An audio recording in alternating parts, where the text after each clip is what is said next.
Good evening, everybody.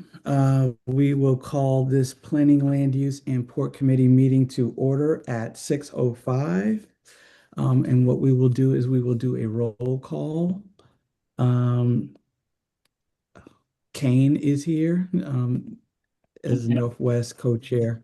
and if you want, I can go through. I've got the list here. Thomas Norman present. Rock Ashfield looks like is not. I don't see him yet. Jason Herring. I don't see if they do come. We will know what time they join. Sam Rampy is present. And Garrett. I don't see Garrett here. So we do not have a quorum at this moment, but the minute we do, I will let you know, co-chair, that we have a quorum and we will be able to take up matters that require a vote. Thank you. Did you have an opportunity to text Garrett by any chance?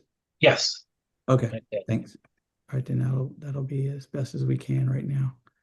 So let me pull up the agenda. Okay, so we're gonna get right into it. Just welcome everybody. We're gonna go into item number 2A, which is the project and development updates.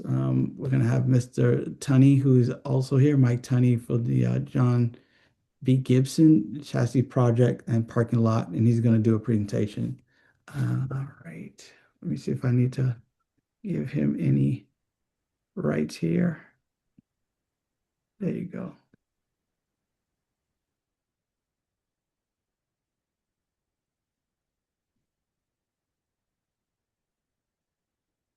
How you doing, Mike?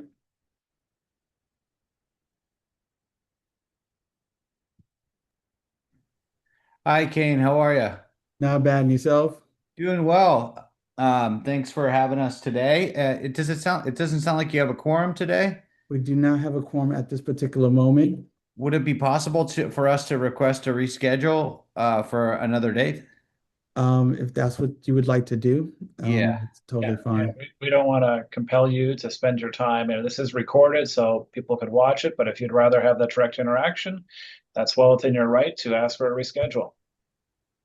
Yeah, I think that would be great. We're totally flexible, and if there's any other special, sessions or dates available, we would appreciate that whenever there is a quorum for the Planning and Land Use Committee.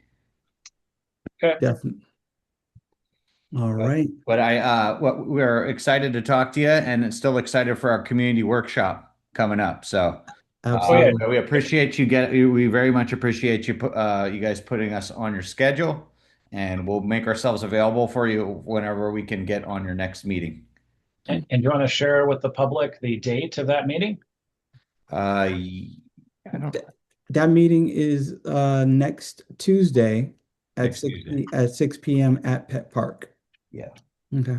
So we'll discuss Uh, that a little bit later down the agenda. that sounds good. Okay, thank you everyone for your time. yeah, thanks for showing up, Mike. All Sorry we right. didn't. Thank you, Mike. No problem. I totally understand. Go Lakers. Okay, bye-bye. All right. Let's see. We don't want a blank document shared. Okay. So what's going on here? Can everybody still see the agenda or is it a blank page? It's blank, but are people following it at home on their web copy? I had to close a couple blank windows. As if this is my first time on Zoom. All right, here There we it go. is. All right, thank you. Sorry about that, everybody. So, as far as the next item is item 2B, Clearwater Tunnel update. Miss Tanya Castro has been reaching out to the committee in terms of looking to do a presentation and for the summer. And so I wanted to put that into the committee and see what time it would be ideal for um, those for us. Yeah, Melanie's got a hand raised.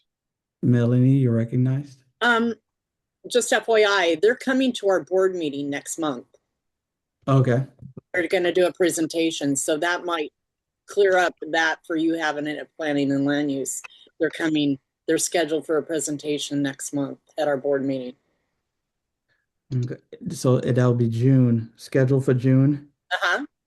Thank you. Yeah, that might be redundant. So thank you for that update. So do we want to do a standby as a Bef- committee?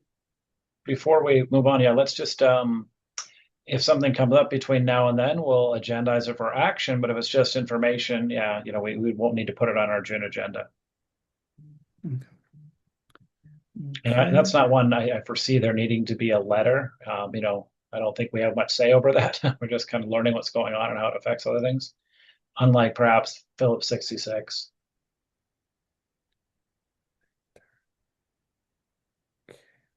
All right. The next item is the Phillips 66 update in conversation. I wanted to let the committee know that we did receive a notice or an email from the water boards or excuse me, a second here. Yep. The water boards and on June 3rd, the California water boards, there will be a project update and notice of opportunity. And again, it's as P66 Refinery Wilmington. And so that's the area that was addressed, or I think they're domiciled in Wilmington, technically, as Phillips 66. And so on June 3rd, they will be having a in-person open house and workshop. So just wanted to put that out there. Melanie, you're recognized. Um, I was disappointed to see that they didn't do Zoom a Zoom opportunity on that too, because that's the same night as budget and finance. Yeah, I think there's like triple bookings for like everything. There's only 365 days. Um, I took note that it was Wilmington, but um, I'm actually not familiar with the California water boards. Yeah, I'm not very familiar either. I do want to put in the record for the public. First, I want to recognize that Jason is here, so we do have a quorum. Oh, okay. So welcome, Jason Herring. Appreciate you attending this evening. Yeah. The event is 6 to 8 p.m. for people who don't know. So we got the notice. It's at Wilmington Senior Center. And for those who don't know, that's 1371 Eubank Avenue in Wilmington, California. And there's another option if you're not able to attend. There is no Zoom, as Melanie points out, but you can email james.o'connell with two N's, two L's at waterboards.ca.gov. The 60-day public comment period began or will begin May 25th. So any comments need to be emailed or postmarked by July 24th. So for this committee in our discussion, this is where I kind of dividing things up, trying to lead any action we want to take on this.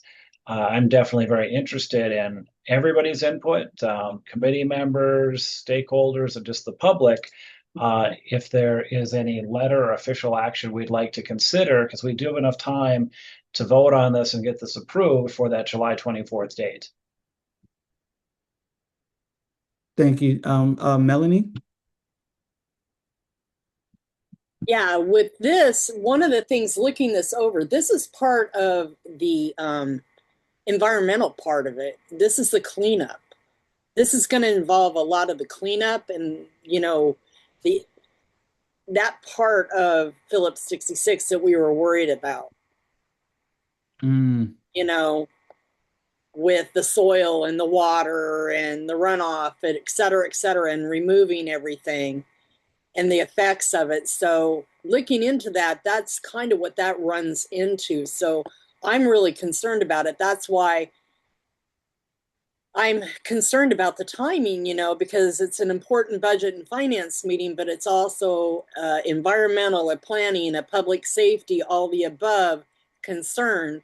And so we may be changing the budget and finance meeting to earlier, hopefully, so that people can go. yeah, that you drive a good point, Melanie. I think the more organized we are, the better we are to really address this. Um, so this, again, I didn't know that there's so many agencies involved, and they might just be piecemealing it throughout, but we have to stay vigilant. And if we are flexible, let's, maybe send a representative, and, get as much information as you can. So, um, On that, I will add, and we'll add to the minutes the notice that Ken and I received. So you'll be able to look at this. There's a QR code on there that takes you to a GeoTracker. You also could ask for, to visit the files, which is not as convenient, but just a quick potential contaminants of concern on this very large document you can look at online. Benzene, diesel, gasoline, MTBE, TBA, other fuel oxygens, other petroleum, polyfluoroalkyl substances, PFASs. Right, so there is a lot, and there's a very long, report, cleanup, action report, regulatory activities. And what I haven't parsed, I thought Pat was working on this, is trying to determine if part of the track, I've been led to believe by others, but we might not have the information. Thanks for sharing this, Ken. Part of the information is if the part across the street is not contaminated, it might be more suitable for housing than others, right? That's been something we consistently heard from Northwest stakeholders. And I think once we dig into this, we might be able to get some action. If anybody has that type of expertise, environmentally, or has friends, I know I would, like to make sure we make a statement and try to, I'll do what I can to write something for us to consider in a meeting, so we have some input to this mechanism by July. okay. And this is the QR code. We will be sending it out or posting it and putting it in the appropriate shared folder for people to access. Um, I did take the liberty of texting Mike Tunney. How do we have a quorum? But I'm not sure if he's still on or probably possibly moved on.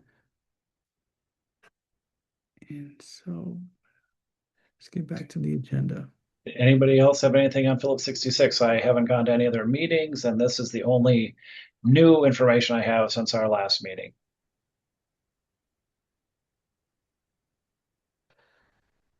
All All right, right. well, I'm ready to. Yep. We'll Okay, just well, keep moving on. The Olympics update. Um, Not very much, but I did participate on a budget and finance call for the city budget. And one thing rang out for this year's budget is that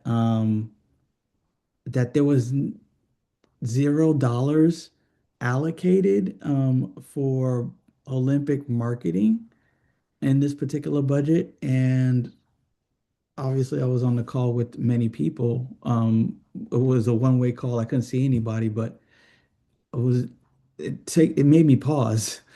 That there was no marketing, that we don't have a budget to market the Olympics. And so, thank you, Melanie. Yeah, Melanie, please. Yeah, they not only didn't market for the budget for the marketing, they did not budget for the public safety of the Olympics. And so that's why Janice Hahn had to go to Washington, D.C. to ask for money for security, for public safety, for money, because there's nothing in the budget for the increased emergency people that we're going to need if there's emergencies, or for police, or for, security. Nothing. We had to go ask for money in DC. Janice Hahn went with a coalition to ask for money. Yeah, it's dire. I encourage everybody to pay attention and to jump on these calls when you can. I know we've got some busy lives. Gwen. Oh, I'm sorry. You probably have to be elevated.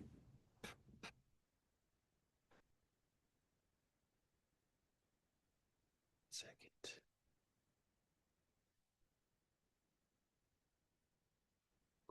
Loud talk. There we go. Thank you, Gwen. Thank you, Gwen. Hello, Gwen. The dogs, can you hear me? Yes, we can. Yeah, forgive me if the dogs start barking. There's a lot going on over here. Um, well, along with that, of course, there's been an infrastructure announcement by Karen Bass, partly to pay attention to our infrastructure for the Olympics and have our infrastructure up to par. One thing that is missing is landscape and a landscape element to it, greenscape.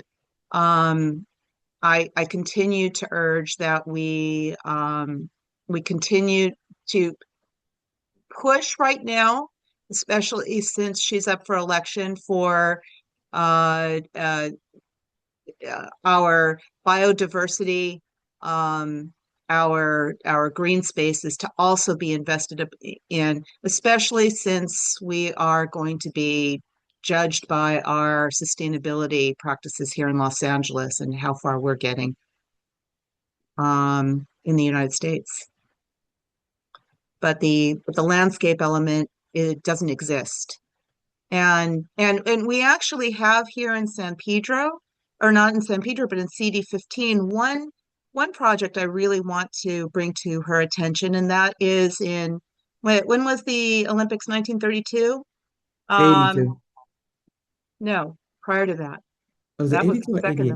that was the second Olympics. Our Oh, first Olympics in Los Angeles was 1932.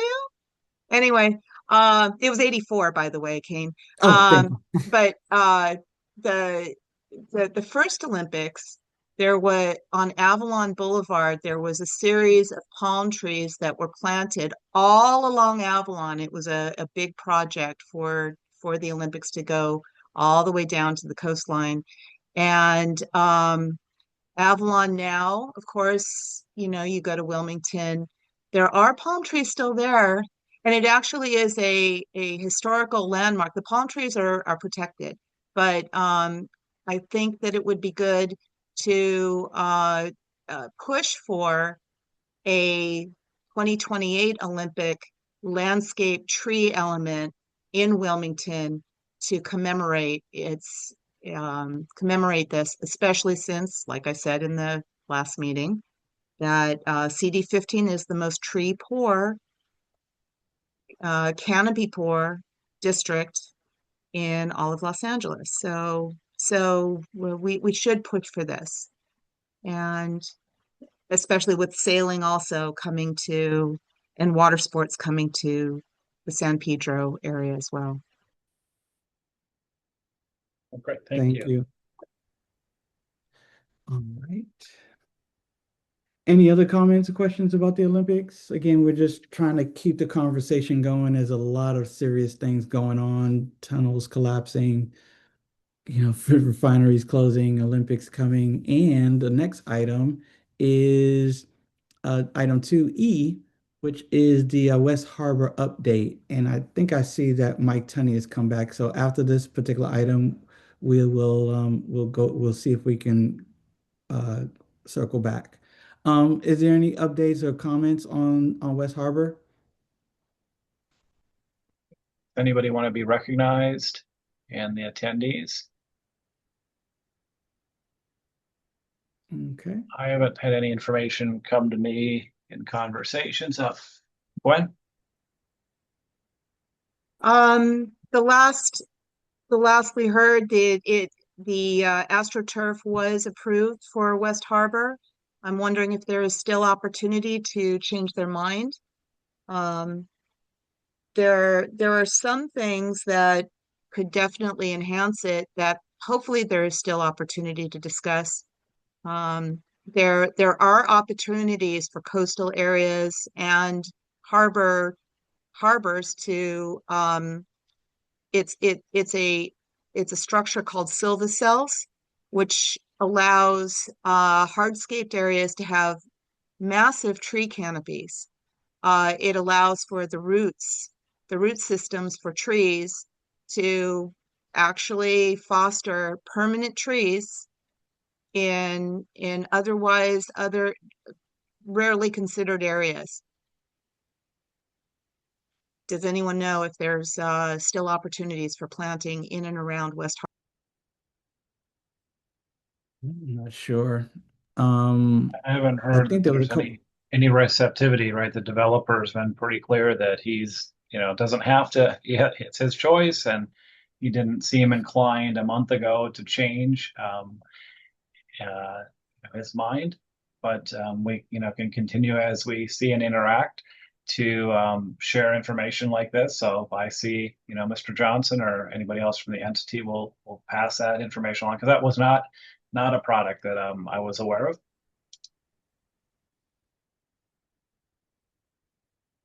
All right. That being, oh, Melanie, sorry. Yeah, I sent Gwen a link to it's a South Coast community, or it's where all the businesses and all the nonprofits and whatever and builders and all get together. And they talk, and he was there, and Lori got up. It was a video. Lori got up to ask him, the developer, about the AstroTurf. And when she got up in the video, I sent it to Gwen. And when she got up, she asked him, and he said that he made a choice of the lesser of two evils to put in the AstroTurf because of ADA concerns, and that it's a done deal. Mm-hmm. And he was very arrogant about it, and very he's made his decision.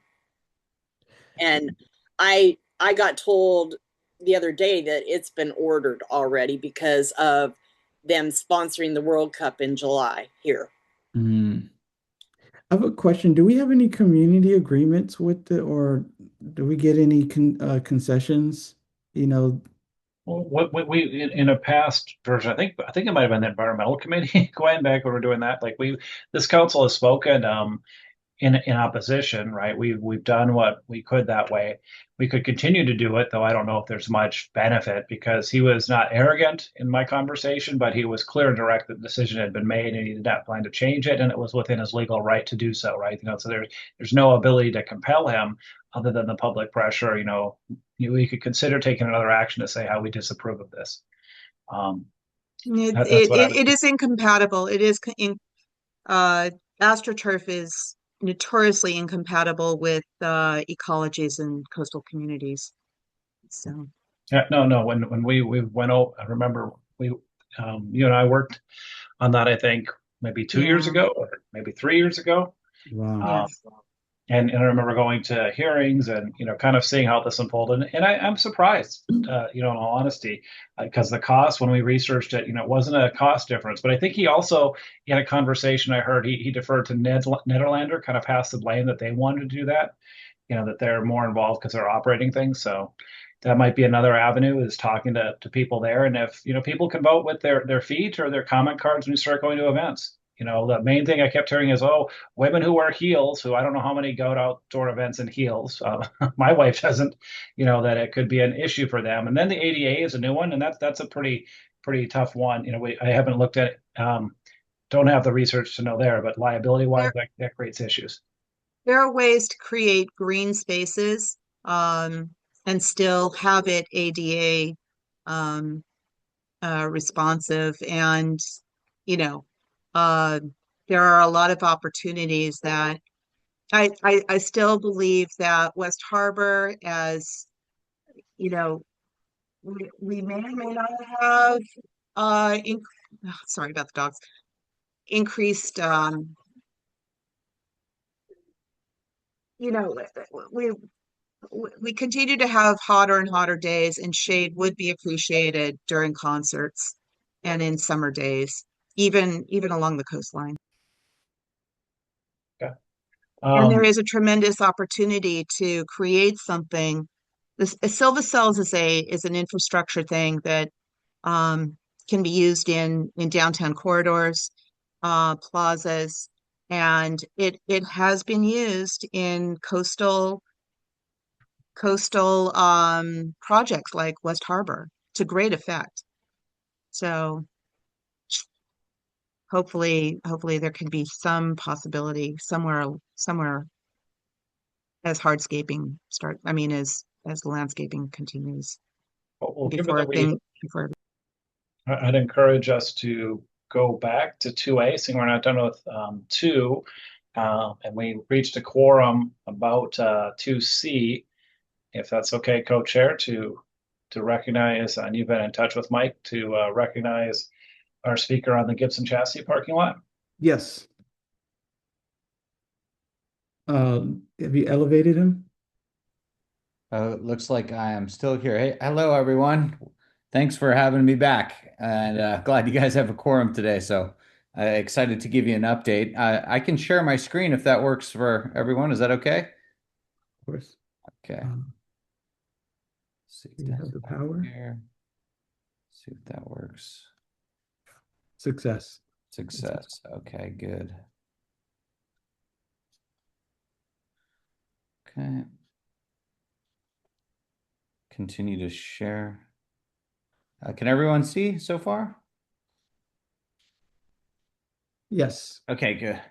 Thank you. Okay, so today we're here to just give you a quick overview on the project and some quick updates, and answer any questions that you might have, and just wanted to really engage with you as the Planning and Land Use Committee and Port Committee for Northwest San Pedro Neighborhood Council. There's been a lot of project updates since I last presented to the entire neighborhood council, and then was hoping to get any input that you guys may have on the project, and then ultimately would here to ask for your guys' support of the project via a letter of support, and then would love to have the opportunity to present again to the larger council, but definitely looking for the Planning and Land Use Committee support, and if you have any specific input or recommended kind of conditions for the project, we're totally open to that. So again, this is the John Gibson parking lot project, and our mission and project design is all about reducing emissions and increasing efficiency at the Port of LA. This is our location of the project. It's on John S. Gibson Boulevard, directly to the west of the West Basin Container Terminal, and adjacent to the 110 freeway, just north of the Harbor, LAPD Harbor Division and the Ports America Commercial Building, and directly in between the 110 on-ramp and off-ramp to the south and also to the north. And then on the west side of the freeway, you obviously have the Phillips 66 to our northwest, and then also the industrial park. So we are inside the Port Master Plan, a portion of our projects in the Port Master Plan, and we're along John Gibson on the heavyweight corridor, with ample distance from any of the nearest residential, which I have another exhibit to show you there. The current problem that we're solving is there's no legal truck parking near the port complex. There's only one spot with 15 legal spaces within 5 miles. So there's a lot of illegal street parking and idling, trucks circling in adjacent neighborhoods. So our project is solving an existing problem, and it's not creating new truck demand. It's just putting trucks in an area of where they should be versus out impacting adjacent neighborhoods. Here's just some images of the current problem for the community, the illegal truck parking and idling. These were taken last August out in Wilmington. Let's see here. Here's our proposed solution, which is 393 truck and chassis spaces in a parking lot on a 14-acre site. Roughly, though, the paved area, or on an 18-acre site, the rough paved area of the lot is 12 acres, and 6 of those acres of the paved lot are inside the Port Master Plan area, and 6 of the other acres of that lot are in the port or in the city of Los Angeles, outside of the Port Master Plan, which is zoned for industrial. So it's in 2 different jurisdictions. Here's our current landscape plan. This is just a planting guide. Essentially, due to the slope and the nature of the site and what we're proposing right now, 39% of the site's landscaped with California native drought-tolerant plants. We're using irrigation cisterns for recycled water, and we're paying attention to the beautification along the 110 freeway, as well as on John Gibson Boulevard. For the operations and traffic of the site, so again, the site is a short-term parking for bobtail trucks and trucks with chassis with containers on them. It's going to be a 24-hour secured site. Operations would require 2 employees on site at all times. The equipment on site would be a small utility tractor rig or 2 small forklifts. And again, these trucks are already servicing the port. We're not creating new demand. We're not increasing the capacity or import loads of any of the adjacent yards or shipping terminals. And approximately on our opening year, this is what was analyzed in our EIR, which I can get into the traffic whenever you guys have any questions on that. But for the opening year, 242 bobtails, which is again, a truck without any chassis attached, would enter the site. There would be 242 round trips of bobtails and 242 trucks with loaded chassis would access the site. Essentially, it's a staging ground for bobtails to hook up or a truck with a chassis to drop off. And on here, it's kind of hard to see, but there's a new traffic signal that would be installed on John Gibson Boulevard. And our traffic analysis and trip generation was prepared by the LA Harbor Department. So I would say you'd call it conservatively analyze the site. I'd say they overanalyze the site in terms of impacts. But the traffic impact analysis was prepared by a traffic engineer. The assumptions were inputted by the LA Harbor Department. The queuing analysis was reviewed by the LA Harbor Department to ensure no backups. The traffic impact analysis was reviewed by LA Harbor Department, the LA Department of Transportation, and EPD Solutions as a traffic engineer. So it really studied the worst case scenarios. And then the traffic signal was also reviewed by the traffic engineer, LA Harbor Department, and the LA Department of Transportation. And the traffic study, even in its most intense year or the most analyzed year, and by 2045, says there's no significant impacts and no intersections will be impacted. Here's just some exhibits on the ingress and egress of the site. So again, I try not to take up too much time, but our site's located sandwiched between a freeway entrance and an exit to our south and to our north. So 80% of the trips on the ingress will come directly from the 110 freeway, and 80% of our egress trips will get directly back onto the 110 freeway. The existing site conditions, this site has been a challenge site for decades. It's really sat vacant. It's primarily due to a large slope. There's a very large slope and a grade difference from John Gibson Boulevard to the 110 freeway of about almost 50 feet. So due to the steep slope, a portion of the hillside had been deemed surplus land by the city of LA. And there's been another portion of the site, which is directly adjacent, which is in the city of LA, which used to be owned by Caltrans. So until both of those parcels were actually assembled, we weren't able to see if it could be a viable project. To make it a viable project, you needed all of the parcels that were on the hillside. So once it was fully assembled, we went down to the building department in downtown LA to make sure that we could actually engineer the site.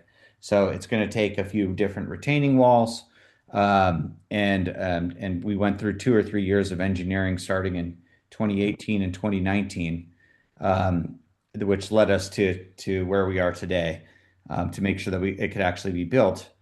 But again, this site is not suitable for housing or parks. Its best use is for what we're proposing, which is industrial, which is I'll get into the zoning of that because I know this is the land use committee. The existing site conditions, it's been historically over time, it's been unsafe and underutilized. These photos were taken over a year ago before we did a cleanup with the LA PD Harbor Division. It's had a history of problems with encampments on our property and off our property and in the adjacent properties. There's been a homicide on site. There's been human waste illegally trenched, flowing from various different spots.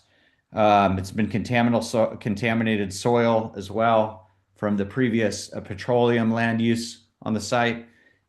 There's no sidewalks, trails, or bikeways that exist on the site, but there's still porous borders and entry points from underneath the 110 freeway. So regardless of our perimeter fencing, the site locks get cut and encampments can be reestablished over time. So we've had many different meetings with LA Harbor Police, and I can get to some of the suggested input on these plans. But this is something that we've been presenting as an issue that we're looking to solve, that our project will solve. Here's another look at some of the existing abandoned oil pipelines that are on the site. So the past land use, these parcels over history have always had industrial uses on them, but the main past land use was petroleum gas pipelines. These will be removed and any contaminated soil will be mitigated when our property is developed. Here's some renderings that you may or may not have seen before, but this is from John Gibson Boulevard, rendering 2. On the bottom left of my laptop is like a site key, and so that's roughly halfway up the site, just a little bit north of where the driveway entrance is. The top image is what you currently see right now, and the bottom image is what we're proposing. This is that the very, I would say 3/4 of the way up the site on John Gibson, looking south. You can see on the right photo, the top of the lot and that fence, that the lot will be very much above the grade of John Gibson, but below the grade of the 110 freeway. And here's the very northern end of the site.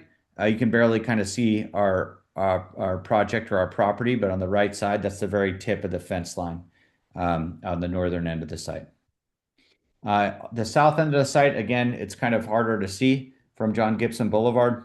This is right next to the Ports America commercial building, just north of the police station. This is from the 110 going north on the shoulder, about 1/4 of the way up the site.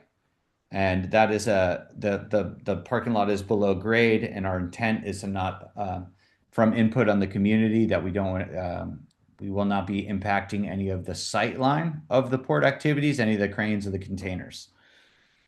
And that's a proposed bougainvillea vine along the fence line. But we want to work with the community on our landscape plan on the views from the 110 and from John Gibson.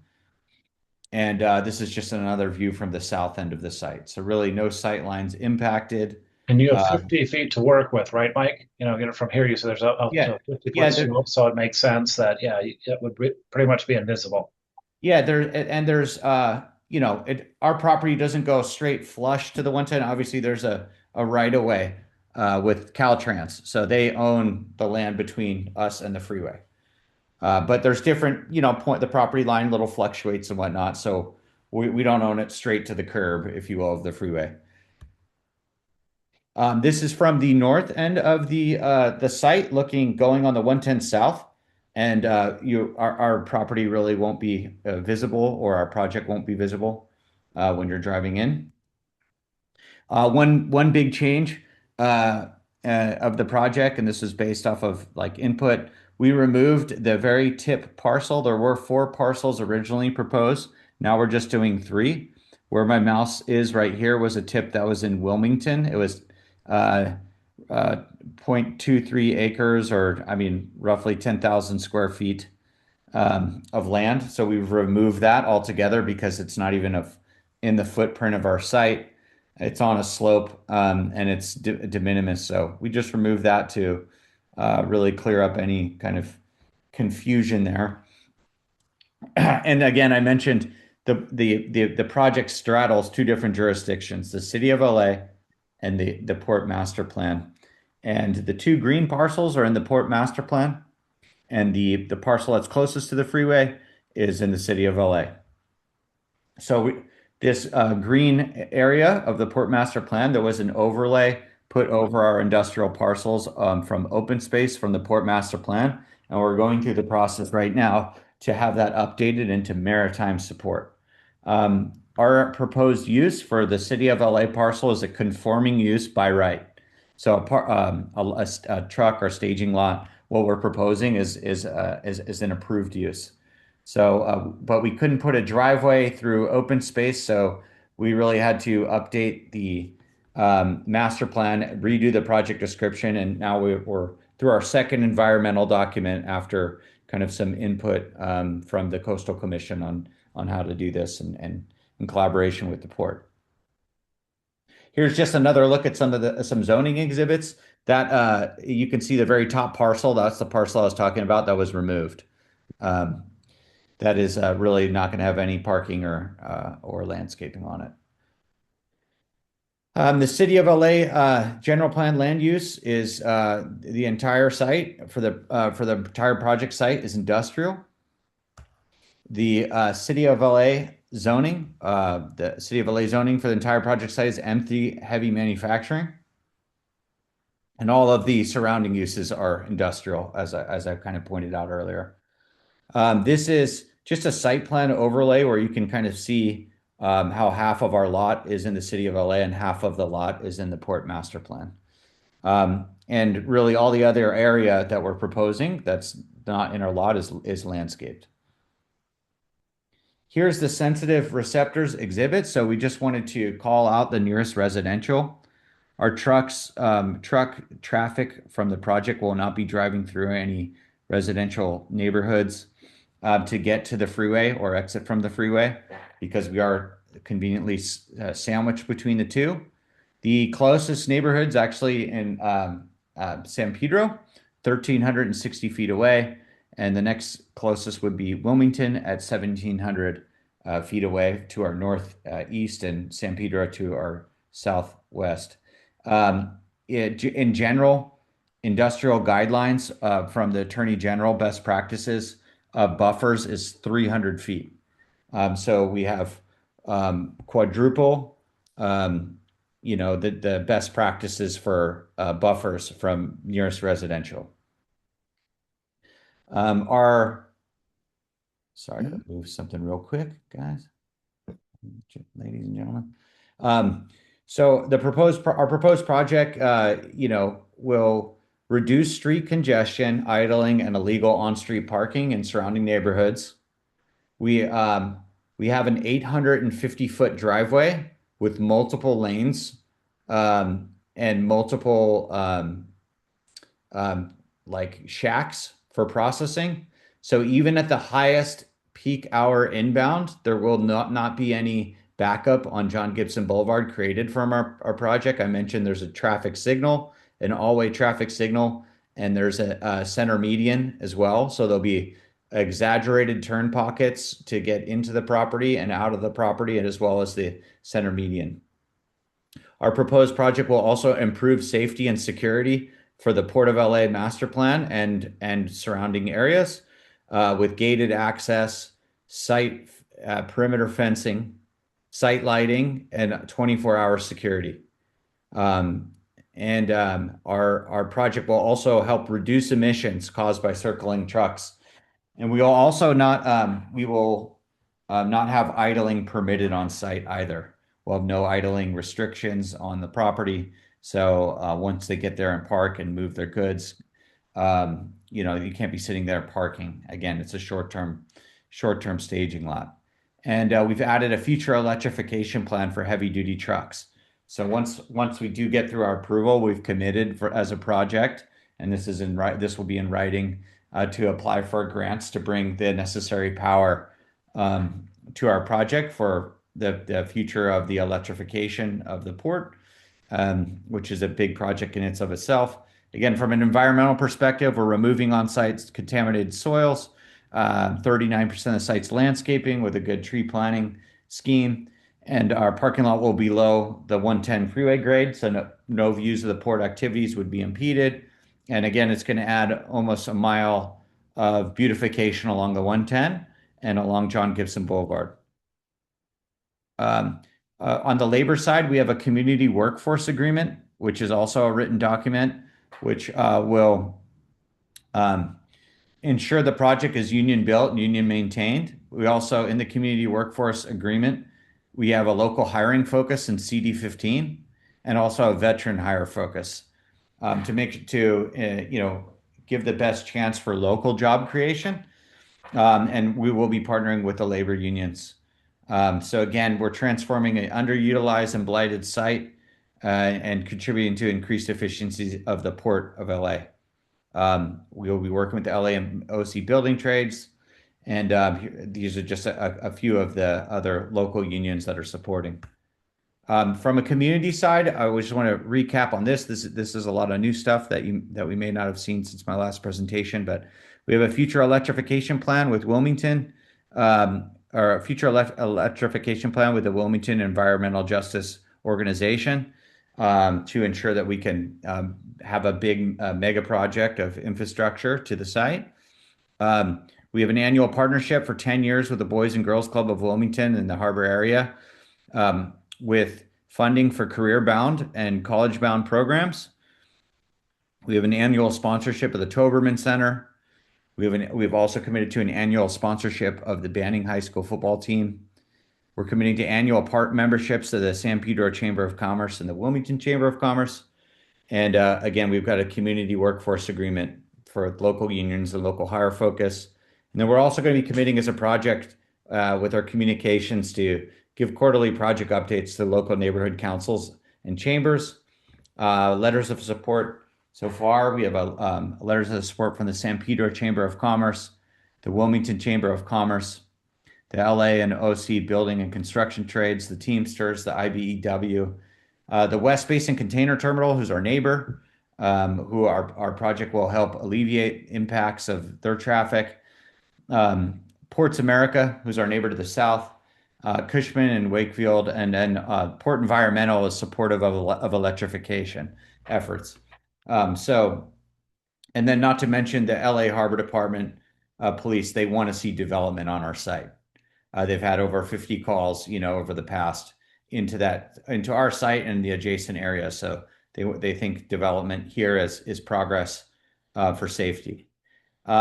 These are some other updates here. These are some mitigation measures as like suggested conditions of approval and things that we have committed to. Again, we're adding electrification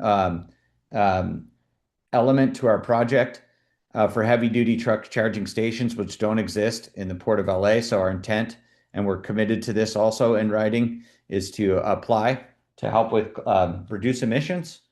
We also had a meeting with the Coastal San Pedro Neighborhood Council's Land Use Committee, and they made a recommendation for approval and proposed some conditions of approval.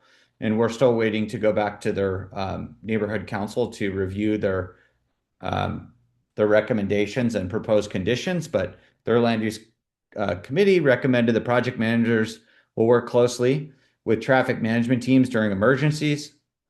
That management will work closely with city agencies to implement code enforcement, implement enforcement of code violations related to truck traffic and parking in residential neighborhoods, implementation of measures to prevent truck idling and parking in residential neighborhoods, to beautify along the 110 with the enhanced landscape plan. And the project will ensure there's no sightline impediment for the freeway of the Port of LA. And then the LAPD Harbor Division, our neighbor, we will work with them on a security plan with the Harbor Division Police. And we're going to commit to provide a concrete wall above the Harbor Police Station section where they do some sensitive training exercises for port operations.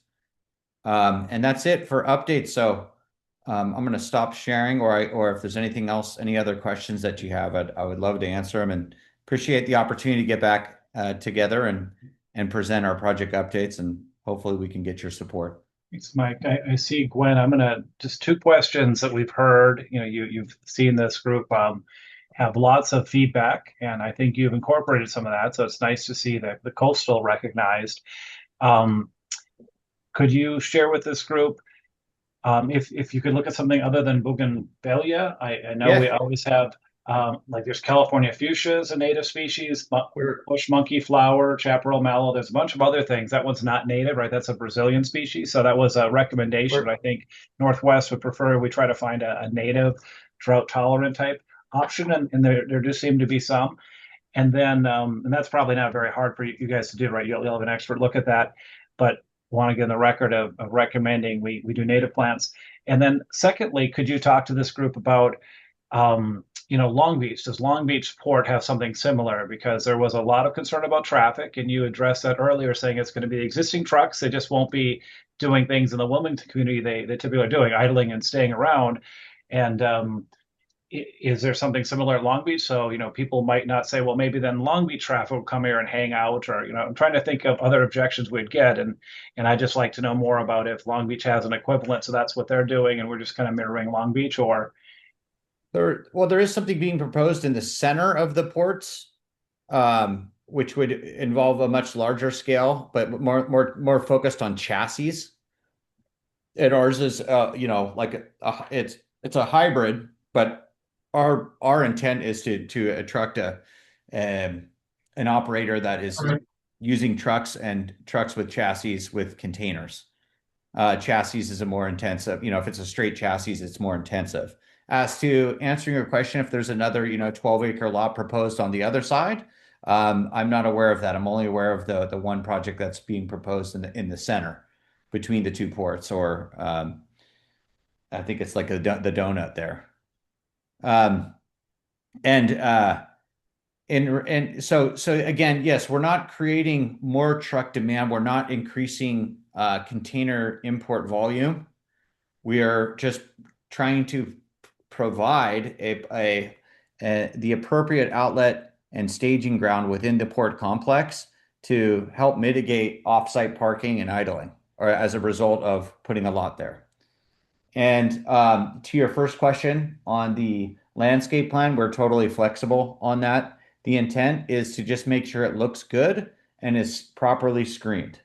So we want to make it look better, not worse. And we're open to suggestion on any of the native drought tolerance.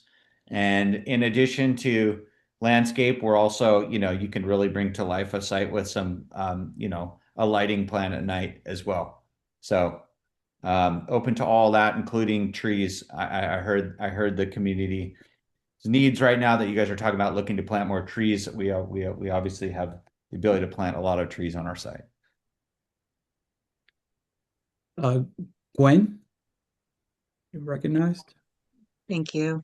I'll get to some new items of concern, but just to mention, bougainvillea is actually considered a major fire hazard. It is highly flammable, and it because of it has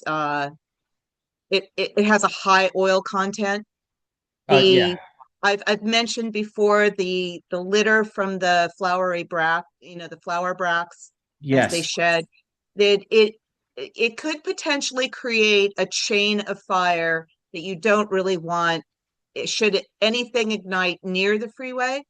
Yeah. Or should there be an errant individual who decides to, ignite something nearby? We are 100% on board with that. And I also heard they're messy during the bloom. So very messy. I think, I appreciate that. I've mentioned that before. You have. And shame on me for not having another alternative to show. But yeah, we just want to make it look good. We want it to be screened. And I think we can start distancing ourselves from the bougainvillea, but we do want to have something that the community will drive by and respect the look and the landscape of it. Now I am a little confused with the visuals of before and after. You are proposing a very tall sound wall on the John S. Gibson side, correct? You are not going to see any trucks on that side, or will you see the entire lineup of trucks? It's no, you won't. They'll be above grade. They'll be like halfway up the hill, maybe three-quarters of the way up the hill. So when you're driving by John Gibson, it'd be multiple stories above your car level. Does that make sense? So it's retaining walls that you see. Yeah, yeah, okay, so it is the retaining walls.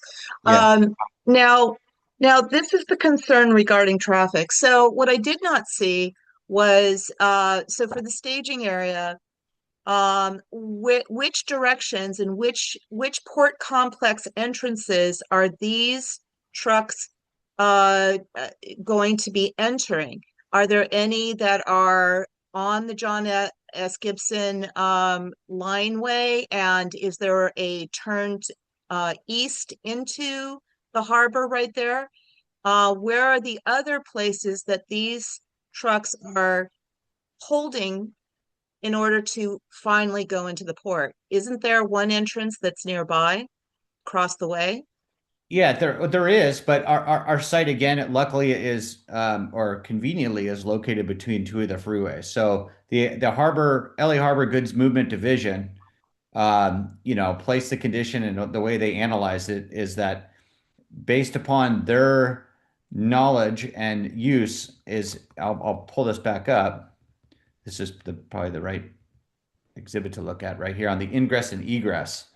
So again, roughly half on the ingress are coming directly to our from our set, or 80% of the ingress is coming from the 110, half from the north and half from the south, and the rest is And there is no, from there, they are not continuing down anywhere that there could be a jam up on John S. Gibson. They are going directly onto the freeway and yeah. off of to the Well, freeway. not all, 80%. So the other 10, roughly the other 20% of the trips is split roughly 10% and 10% using Harry Bridges or going north on John S. Gibson and heading east on Harry Bridges, or 10% would be going south on John Gibson.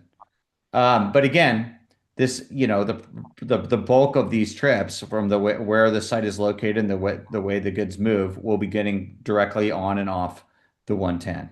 But yeah, Now, the traffic study did analyze 20% of the trips on the ingress and roughly 20% of the trips on the egress using Harry Bridges or John S. Gibson.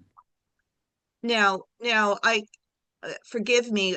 We have been having difficulty with Caltrans and their studies. They have not actually been. We've always questioned their methodologies in creating their studies Uh-huh. as to which how who is going to actually be driving at what times and what kind of traffic there actually is during real times. We have found that the methodologies that they've used don't correspond to actual traffic. Yeah. So you have to forgive that there is some doubt with Caltrans analysis as to the trucks who might be using this lot and how long they'll be waiting and a bunch of other factors. One thing that I'm concerned about is that it will be very popular. And there will be trucks who decide they want to stay, and they have to stay because maybe they've come from a long distance and they finally make it over there and they want to stay for 8 hours, maybe 10 hours. Is there a time limit on how long they can stay? And the percentages of who's going to be going in what direction, I have a little bit of doubts about that because there might be people who favor that staging point, Uh-huh. which may create heavier traffic for one outlet, one entrance, one exit versus the other. But the most important thing that I have a concern with is that once again, it may become too popular. And there is a technology element that might restrict this. I just see a lot of people wanting to use this and finding it full Well, and having to be waved away. Is there an app element to this where you have to reserve well in advance of you actually going to the staging area? Well, Because it's that's a good point, and there has been feedback before of like having a counter system, or well, in addition to, we have 24-hour on-site staff that will be manning the gates and the counts. As far as an app, it's hard that a mobile app isn't currently proposed, but what this is not a cell phone waiting lot. So it won't, it will be open for use of different fleets, but it ultimately depends on who the end user is. So right now, this isn't a build to suit, for a specific user. We want to attract, and the plan is to have one of the top operators come in and use and operate the site. So it isn't like a open to the public cell phone waiting lot, which I think that would be one of your, major concerns, of it becoming something popular. It is going to be regulated by ultimately an operator. so you're saying that one particular company or two might be reserved for this lot, and that the individual truckers who are independents will not be part of this? Well, you can have a lot of times, an operator has a fleet, but of all independent truckers. So it's never one operator with one fleet where they own all of the trucks um, and drivers within them Who on is in dis staff. who is in discussions for having that access to this lot? And are all the trucking organizations on board with Yeah, only a few select individuals having that access? well, it's again, this isn't the intent for this is not to be a public lot. So, we have spoke with the harbor, the different trucking agencies, and all the trucking industry in general is supportive of this having more access, whether it be independent fleets or private fleets, to more lots. There's no legal places to park. There's no lots in the area, which results in people parking off site and idling. So by adding something strategically located, we have received a warm response from the trucking community on this project. But again, I just want to be clear, it's not a cell phone staging lot. I understand. I just still see that the number, it's a very generous number of spots, but during the holidays, from prior to Thanksgiving, from August on to December, that's a crunch time. This may become too popular. I'm I I'm trying to get clarification as to who is going to have top priority for using this lot, and and those who, once it's full, where do those trucks go? Are they then waved on to get back on the freeway and find another location? Because this is a strip that's between the bridge, and while the bridge is closed, it's going to be a bunch of other routes that it's going to be diverted on. I don't know if this is John Gibson. Is this project going to be done before the VTB bridge? And where will those excess trucks be diverted to? And how will that impact traffic? Right. um those are some of the concerns, because once again, I'm sure you've already seen, but the fire that did happen, which you guys are proposing to help prevent in future, because that portion, it will be under security eye and camera eye by this proposal. Nonetheless, um that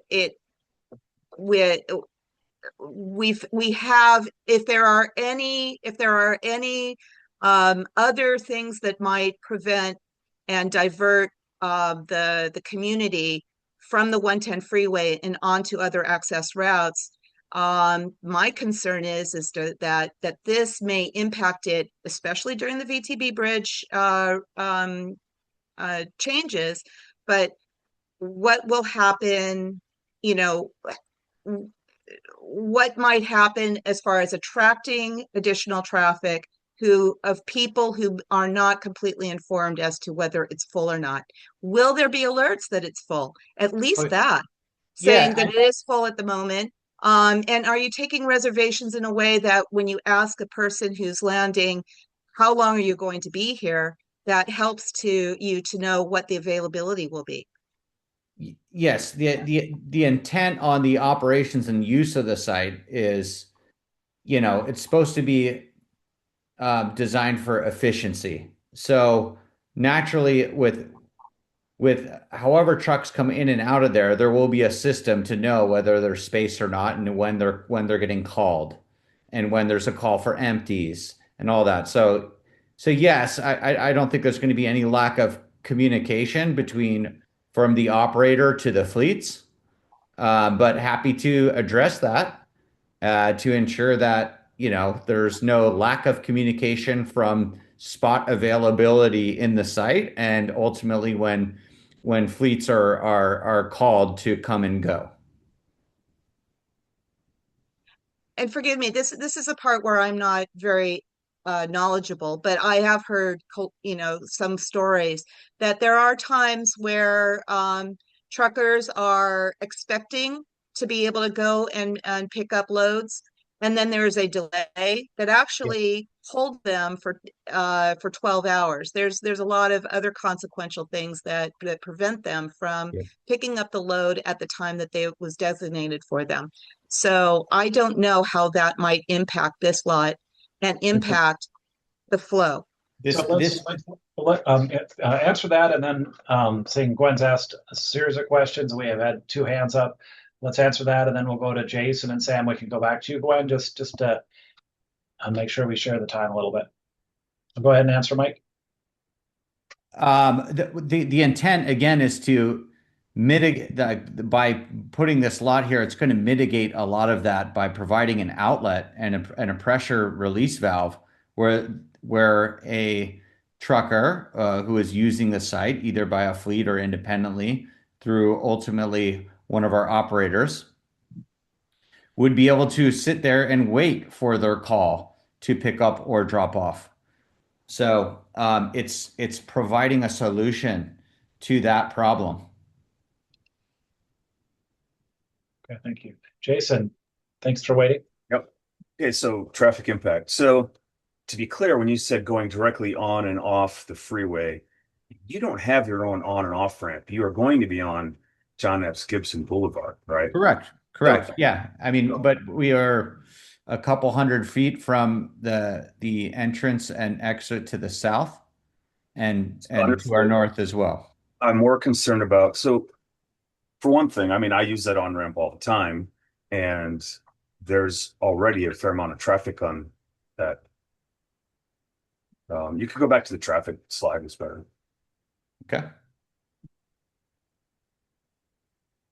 I use the south on ramp on here all the time. So to be fair, there's often a fair amount of traffic already there. So 40% of this additional traffic, there's going to be a market increase on that intersection, period, and along that whole route. Now, these trucks this is how they're entering and egressing the parking spot. Where are they picking up their payloads from? Because they're not coming off the 110 from the north to pick up their payloads. Could be West Basin Container Terminal directly across the street. But again, we don't have, kind of what I'd be interested in. This is just particular for where you think their parking is coming from. But in the meantime, they're going to go somewhere else to pick up something and then get on the freeway. So I don't see any study or any understanding of that. Another thing, putting on my selfish San Pedro hat, that stuff to the south there, I mean, right now these trucks aren't parking in San Pedro. They're not driving in circles around San Pedro. They're somewhere else. So this will absolutely impact San Pedro where it's not today, right? So I'm not saying that, oh, we shouldn't help the overall greater community out, but from a St. Peter standpoint, this is a negative. So that's my point, my thoughts on traffic. Regarding the landscaping, lots of projects like this have a history of put the stuff up and then everything dies. No one takes care of it. No one waters it. No one maintains it. I'd want to see actual maintaining of landscape. So it looks like the nice drawings. It's pretty. Um, Trees, I want to see large trees, not little stub trees, but things that actually have some canopy and cooling effect. Um, any existing large trees on the property that are there, try to save them. Don't bulldoze them down. Things like that. Long-established trees should be kept if possible. Um, yeah, I agree on the points about bougainvillea. It's great for security, but it also is a fire hazard unless it's kept quite wet, watered, and it does tend to accumulate trash and garbage from wind-blown things. All those little spikes that are protective also grab stuff. So along the freeway, I usually see bougainvillea just inundated with garbage because no one cleans it. So another thing on the elevation of the parking, there was concern voiced in earlier meetings about overhead lighting and light pollution from the Yeah. Can you talk to that? Yeah, we have done a lighting study to ensure that there's no light pollution from that. So we don't want to have any we will be using the right type of bulbs and also the pitch of the lights. And sorry, forgive me for not using the technical speak, but we have paid attention to that to make sure there's not light pollution from the 110. Okay, so no one on the 110 will see any lights from this property, and it won't be going up into the sky. It'll be focused down and below. Correct. It'll be spotted down.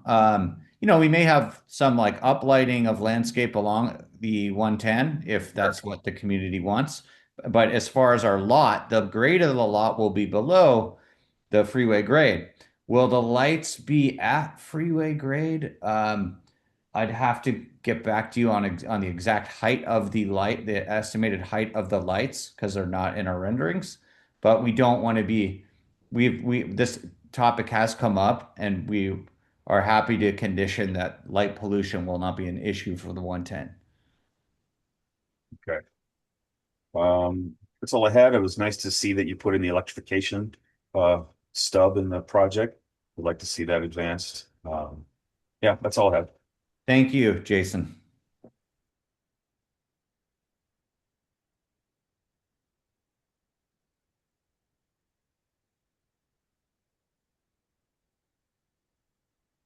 Sam? Yeah. Thanks. A few questions, Mike. What are your next steps in your entitlement process, or what does the timeline look like for entitlements for this project? We're going to the Harbor Board of Commissioners next month. In February, we did a presentation, and the port did a presentation on the project at the Harbor Board of Commissioners, where we gave a project overview, and then the port gave an overview of their kind of a few different things, but the history of this property and the port master plan amendment process. And so this is a subsequent meeting, which would then take an action to certify the EIR and also change the open space element, the two parcels that we own from open space to maritime support. And then we'll go through a whole different back and forth with the Coastal Commission on their permits. And then once we're certified and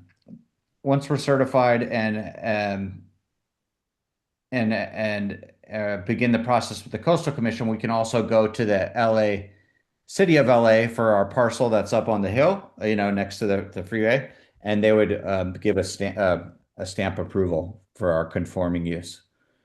But they also have to issue coastal development permits as well. So we'd get coastal development permits from the Port of LA and from the City of LA in concert with the Coastal Commission.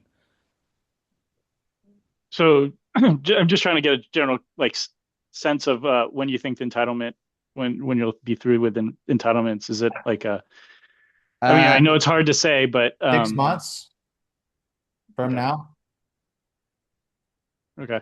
And the EIR, it's the next steps of the EIR report is the Harbor Board of Commissioners. Yeah, to certify it. It's been complete and published for Okay. some time. And then we're making a modification to remove that one very small parcel to the tip in our project description. So we're removing that completely. Okay. And you know, San Pedro is going through a zoning code update now. Will that have any impact on this project? No, because I mean, I'm not a land use attorney, Sam, but it shouldn't. Okay. Sorry, my daughter just came in. Um and then so you're So yeah, again, I'm not a land use attorney, so I can't say, but I don't think it should not, you know, yeah. because we already started this process so long ago, and so I'm not sure what code updates they have, but Yeah. happy to look into that. Okay, so not sure. Yeah, it seems like they're pretty similar, but I just wasn't sure if you guys had any thoughts on that. So for the upgrades in the public right of way that you're proposing, it's a new traffic light intersection at the entrance. Yeah. And then are you proposing any additional public right of way improvements, or any upgrades to the other intersections for the freeway? No, because our traffic study, which again was conservative, which really means was over analyzed, did not have any intersections impacted, and they placed a higher intensity trip count than we would even agree with is based in reality on our site, and it still didn't have any impacts. So there weren't mitigation measures required by the traffic study. Okay. And so like going farther down towards the police station stuff, there's a landscape barrier, and then where trees are planted, and then a sidewalk. Are you going to continue that through the site, or uh is that still just going to end? There's never been a sidewalk on our side because it's landlocked. The sidewalk is on the east side of No, the there's a sidewalk at just south of your site, right? yeah, south of ours, but not on our property. I guess RPL, there's no sidewalk. RPL. Our property line, which goes straight Okay. to the sidewalk. So that sidewalk would go literally straight into one of those tunnels if you were to continue it. So that's why there isn't a sidewalk. Okay. So there'd be no, yeah, so that wouldn't. Because there's no pedestrian access from the north on the west side of John Gibson. And that bike lane, would that remain? That bike lane would remain. And there'd be no improvements there? Yeah, it would just be, we're going to maintain the existing widths, but we're building in turn pockets in and out of our property. Okay. So we're not widening John Gibson. Right. Okay. And this presentation, can we have that we have projects posted on the website. Would we be able to post this presentation on the website? Sure enough. Yeah. I'd happy to follow up with you guys with an email to the PowerPoint or PDF, whatever works. We also have a website of our own up, which I don't know if this exact version is on there, but we're going to probably upload this version to our website as well. PDF is probably better to post for this, if then we can add it to the minutes. That'd be great, Mike. You got it. Kane, Yes. Thomas, I believe there's one more hand up. Yeah, we're not done. Yes, and then Melanie.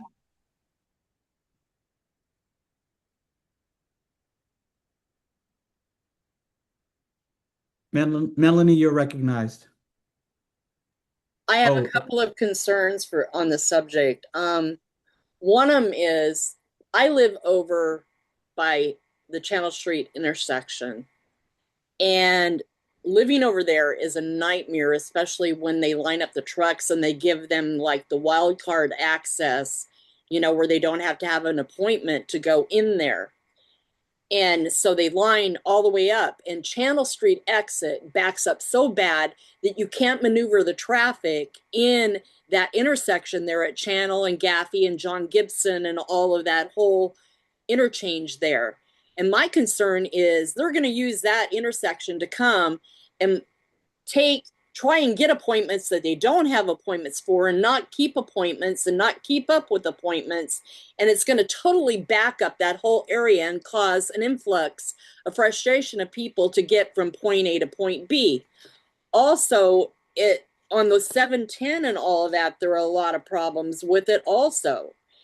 With even now, with appointments being kept and the traffic and all of that, you have a pollution problem that possibly is going to be a problem.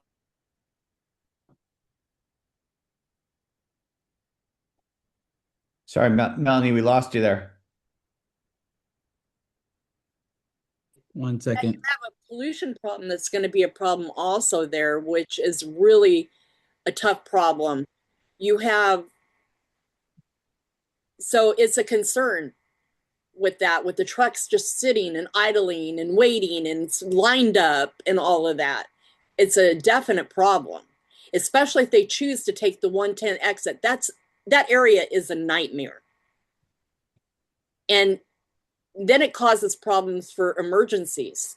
If somebody has an emergency in this area and the fire department and ambulance need to get, and I've seen it happen, try to get from that fire station down to where Target is in the Gaffey area, they can't get through. People don't move out of the way. The trucks don't move out of the way. I've witnessed it. It's a mess. And I'm afraid it's going to cause a much bigger mess unless they say they aren't allowed to go there anymore and have a stiff sign that says you're fined if you go here. And then also, what happens with the overflow, like Gwen had said, where they don't have an appointment, they can't get in, it's full. We have mitigated heavily over by Target and all that area up Capitol, all through that whole area up North Gaffey, of trucks sleeping and staying all night there and using it as a truck stop. It's a big problem all through that area. And so I'm afraid it will start back up again, especially with the Vincent Thomas bridge closure and everything else too.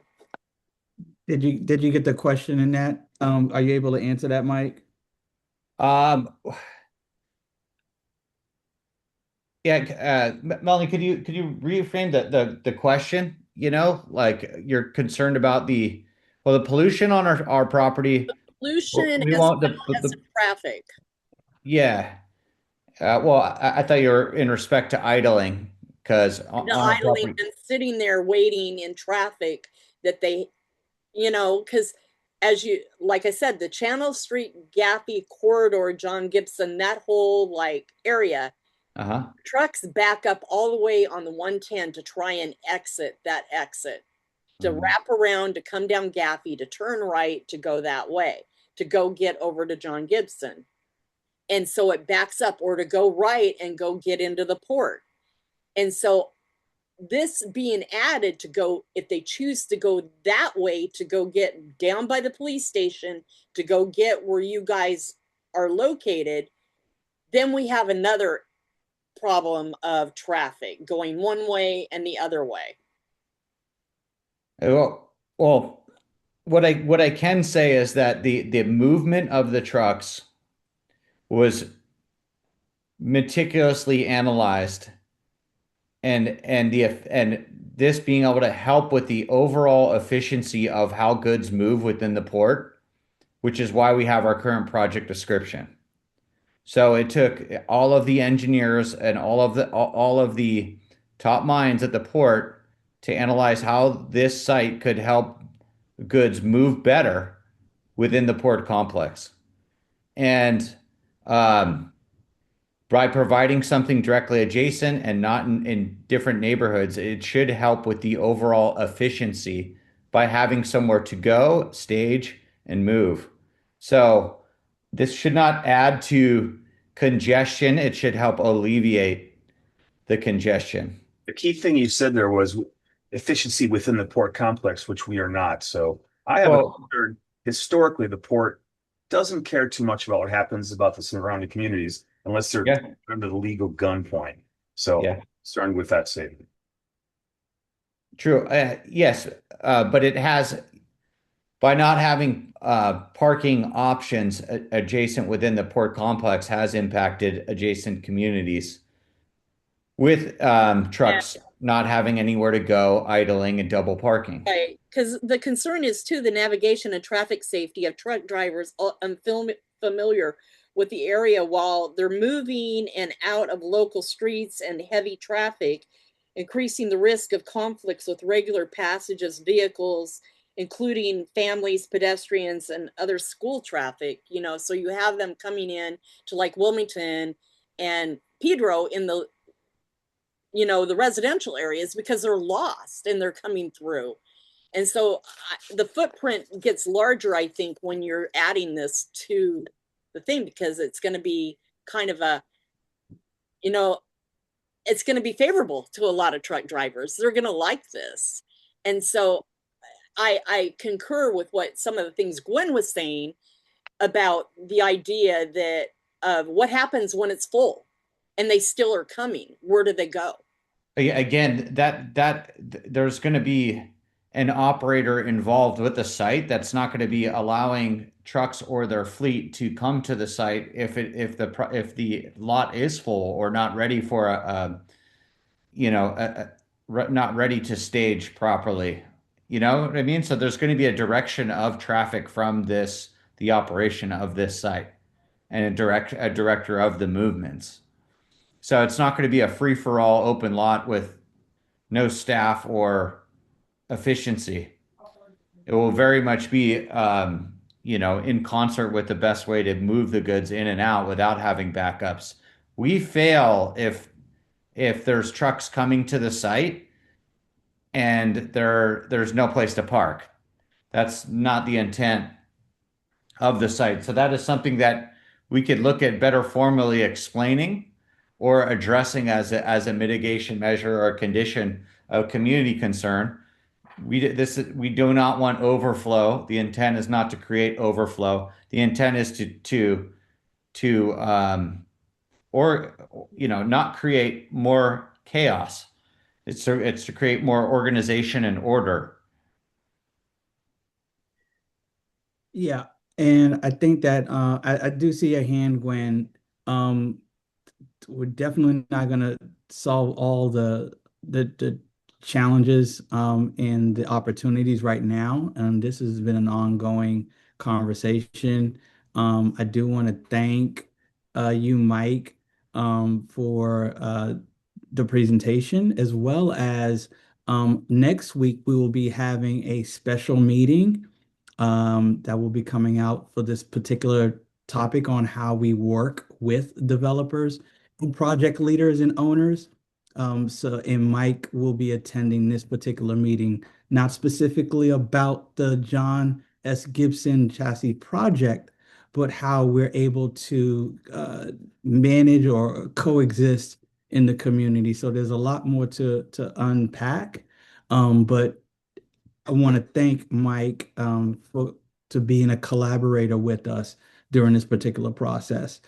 Gwen, your question, is it a quick question or a follow-up? It was more of a suggestion for information. It would be beneficial to see the routes that the trucks will be taking to their endpoints for picking up cargo, as to who's being designated to park here. And also, in concern for Melanie's concerns, if there is more filling out of what guarantees there are for trucks not to improperly park within the communities, and what mechanisms there would be for punishing truckers who park in the communities. Is there if are would their access to the staging area be removed? And what is the collaboration with the harbor police to prevent that from happening? Thank you. That's all. Those are just suggestions for the next presentation. Yeah, no, I mean, this is a lot of good suggestions, and I think it warrants more discussion and also just kind of spelling things out more. So I appreciate the opportunity today, to be able to present you with all of these updates. And we do want to make the site more safe and secure, and we do want to make the area work better. And Melanie, as someone who lives directly near the project, would love to continue our conversation as well and see if there's any, input or things that we could add to this to make sure we're addressing these concerns and making things flow better than screwing things up. So, I appreciate all of your input today. I look forward to the workshop next week, and hopefully, we can get your guys, the land use and planning and land use port committee, support of the project. That's why we're here today. So hoping to get your support, and then if there's any conditions or any things that you guys recommend that we could add to the project or things that could better address your concerns, we're open to that as well. Thank Yes, you, Mike. I do say, and I also wanted to add that also you would like us to draft a letter of support or Yeah, that would be the requested action today from you. If we could get a letter of support from your planning and land use port committee, for the larger neighborhood council to present to them, and again, if there's any other of these concerns that we could address, or any recommended conditions of approval that you guys have in that letter, we'd be willing to take those in, workshop them, and integrate them into our project. Thank you. I did receive the language, and I'll share that with the co-chair and in the committee, and we'll look to further the conversation in conditionally, as well as again, thank you for your collaboration for next week. I did see a new name, Ms. Majali.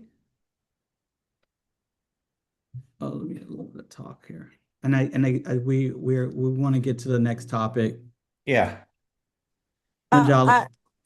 I reached by mistake, I pulled that, but thank you so much for the time and presentation. Thank you. Okay. Well, thanks, Kane, and everyone. I appreciate your input, and look forward to seeing you guys again soon. Thank you again. I'll stop sharing, and I'll jump out. Thank you, sir. Thank you. Let me see here. Get the baton here. Of course, where is it? All right. So we are we had taken a detour as Mr. Tunney had circled back. I'm glad we were able to get that presentation in. We will now advance to item 3A, the Fred Brown research discussion. And I definitely could imagine that there's a lot of conversation and a lot of action. But the goal for this particular session is to collect information. There's a lot of information that and opinions and things, but as a committee, we wanted to understand fact versus opinion and and create a space where people can contribute data, letters of support or protest, so that way we can have some type of committee level discussion. I'm sure we're all aware of the town hall and the open houses that they've been doing, but as a committee, those things were happening outside of committee. So we are going to have an opportunity here to contribute information. Thomas, if you wanted to say something, that's fine too. No, actually, at this point, I think I want to focus as co-chairs of listening, right? We're not coming with a preconceived agenda. This is the first time where this Northwest Committee really is going to have a good conversation. And I understand there are people here today who want to be heard and want to get some things out. So let's start with that, and then maybe we'll start to synthesize and work towards an action. As the agenda says, anything on this area could be agendized and result in a motion. Excellent. And so I'd like to follow up with items that I've received in an official capacity or through the joint committee. First, I've received a letter from Maricela and Matersick and Dr. Christina. I've also received an open letter from Thomas Hyatt, a representative of the Fred Brown organization. I have also received the application that the Fred Brown organization applied to the state. And I also have the city council file 26-0275. Okay. And I believe that is, um, again, I'm not a politician for sure, but it is a planning and land use management report that was submitted by Tim McCosker and seconded by Yaroslavsky. And thank you, Melanie, for supplying this information. We're all volunteers in this particular capacity, and so we're just looking to get the facts straight and have constructive dialogue so that way we can make a good decision as a community or as a group. I wouldn't say a community, as a group. So that being said, if there's anybody else that has any information that they'd like to contribute, hopefully we'll be able to centralize this information and post it on the website. All right, and our first, and if you're new to this particular group, if you could just state your name and um, stakeholder or a particular organization, so that way we have some context. And Miss Mary, I'm allowing you are up. Hi there. This is my first time attending. My name is Mary Bumbach. I'm a concerned citizen here in San Pedro.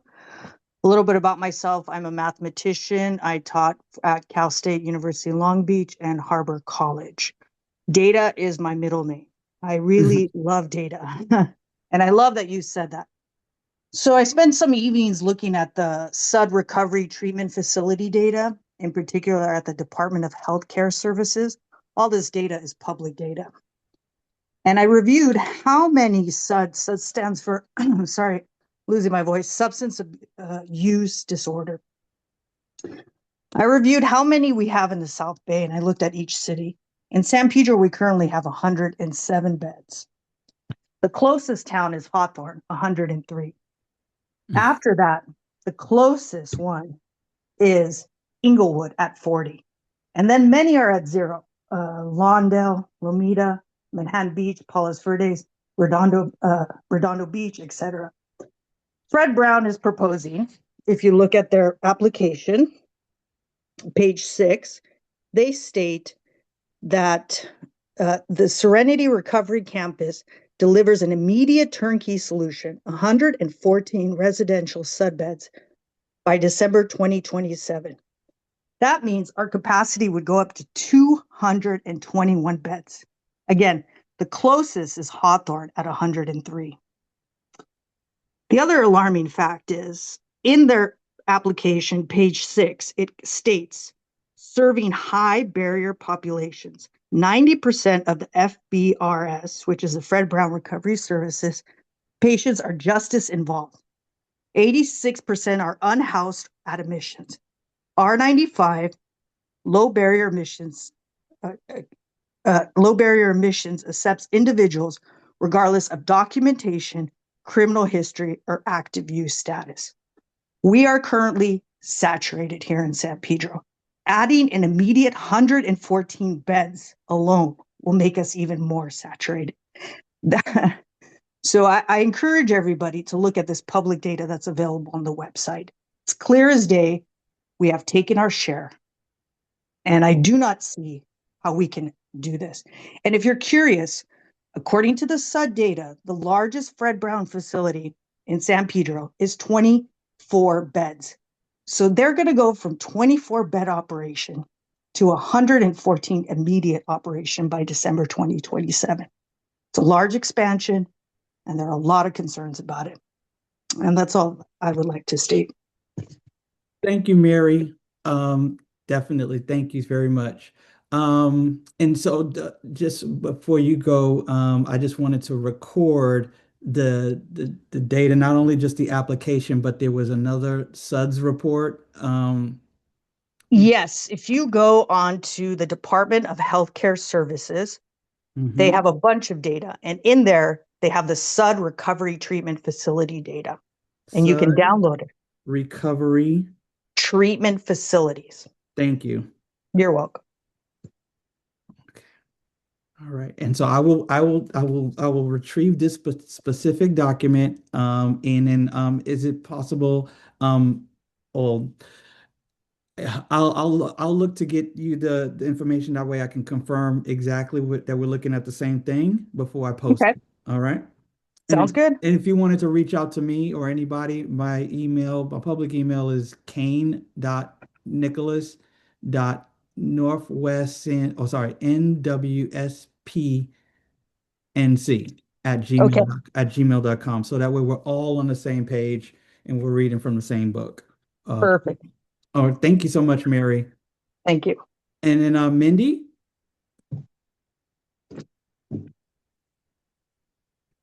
are you able to talk?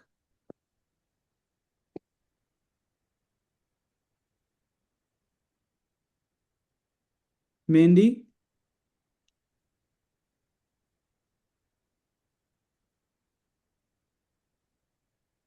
All right. Mindy Yabu, if you're not there, I'm gonna move on.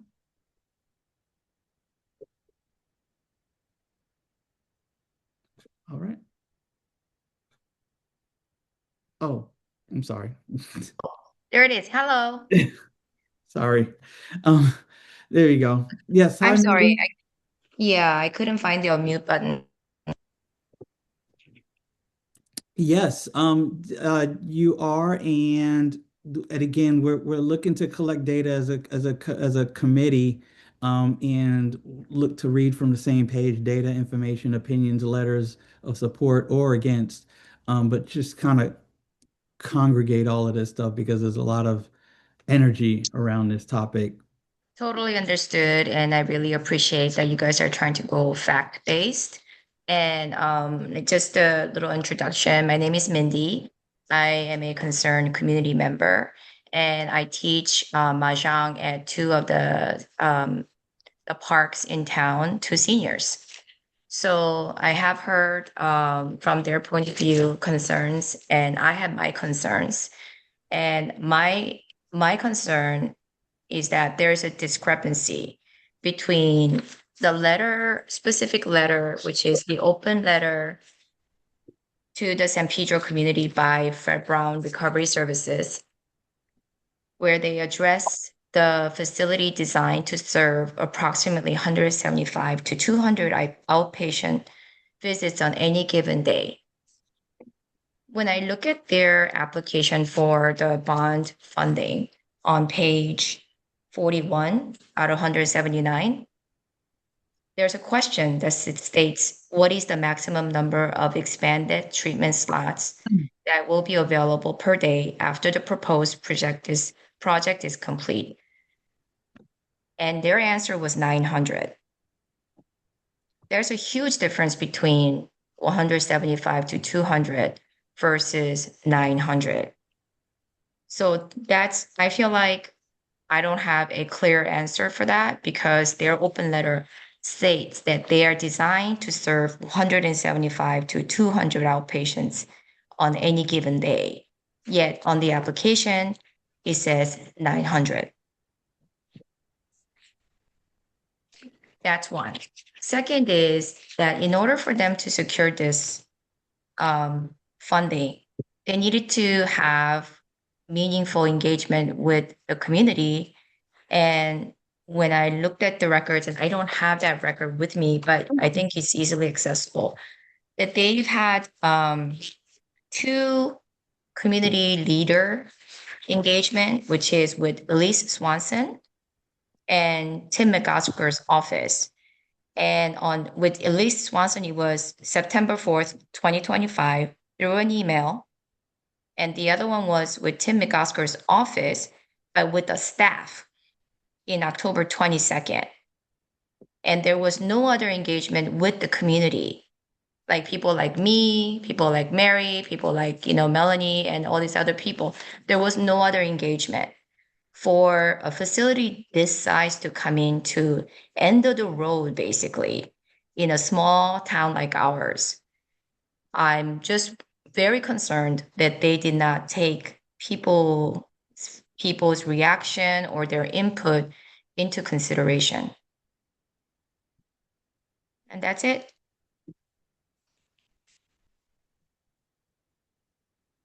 Thank you very much. Thank you very much for those two items, or the two points, if you will, discrepancy, 175 versus 900, Yes. and meaningful engagement. Is that what I'm Yes. taking from that? Yes. The meaningful engagement being that they were required to um, basically reach out to the community and have a community engagement. Yet the only record that I see is with Elise Swanson and Tim McOsker's staff. Mm-hmm. So there was no other engagement. And this is all on the record of, I believe in their application. Okay. Also, if I may add one last thing to basically the client description that Mary gave was accurate. And they, on the application, the same application on page 16, it goes in deeper. And I'd like to share that for you guys to consider. The clients they serve are described as such: complex populations other providers reject, serves Mhm. individuals with polysubstance use, serious mental illness, trauma histories, justice involvement, and homelessness. And in parentheses, it says 86% unhoused, 90% justice involved. And I've actually walked the distance between the two properties, between the Ocean View Preschool and that proposed site of 2100 Southwestern.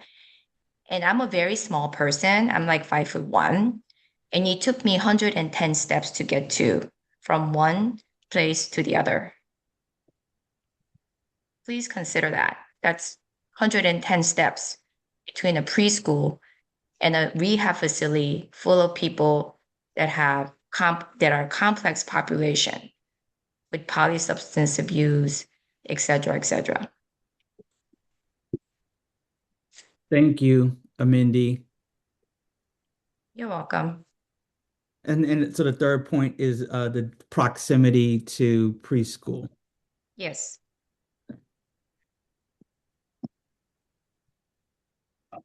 Okay. I see. I'm gonna just lower Mindy's hand. Lenny, and what's next? Melanie. Yeah, so a couple of things come to mind for me that are like making my head kind of spin around a little bit on some of the stuff is, this whole grant process of the state grant. There should have been some sort of checks and balances before it was even like conditionally awarded. There should have been some sort of EIR that they have to do, a zoning, map out the proximity that they are to schools, et cetera, et cetera. And all of that before even conditional approval was done. And one of the other things is to get a state grant like this that's awarded. One of the things that I'm not sure that I can prove how they did it, but normally when a grant like this is done, you're required to do one of two things. It's either a 20-year lease with lease to own signed, or you're required to purchase the purchase of the property. It has to be purchased. Neither of those two things is there any documentation that either of those two things were done. The other problem is that the sale price, 20 million 5 years ago, it was purchased for by Grace O. Now you have a sale price of like 48.6 million.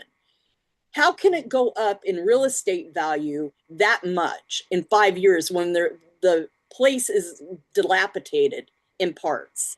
There's problems with, a roof and landscape, It doesn't increase in real estate that much, in a matter of 5 years. So there's a problem with public funds, taxpayer money, with having that much of money, if it is being, profitable out of taxpayer money. It's not allowed.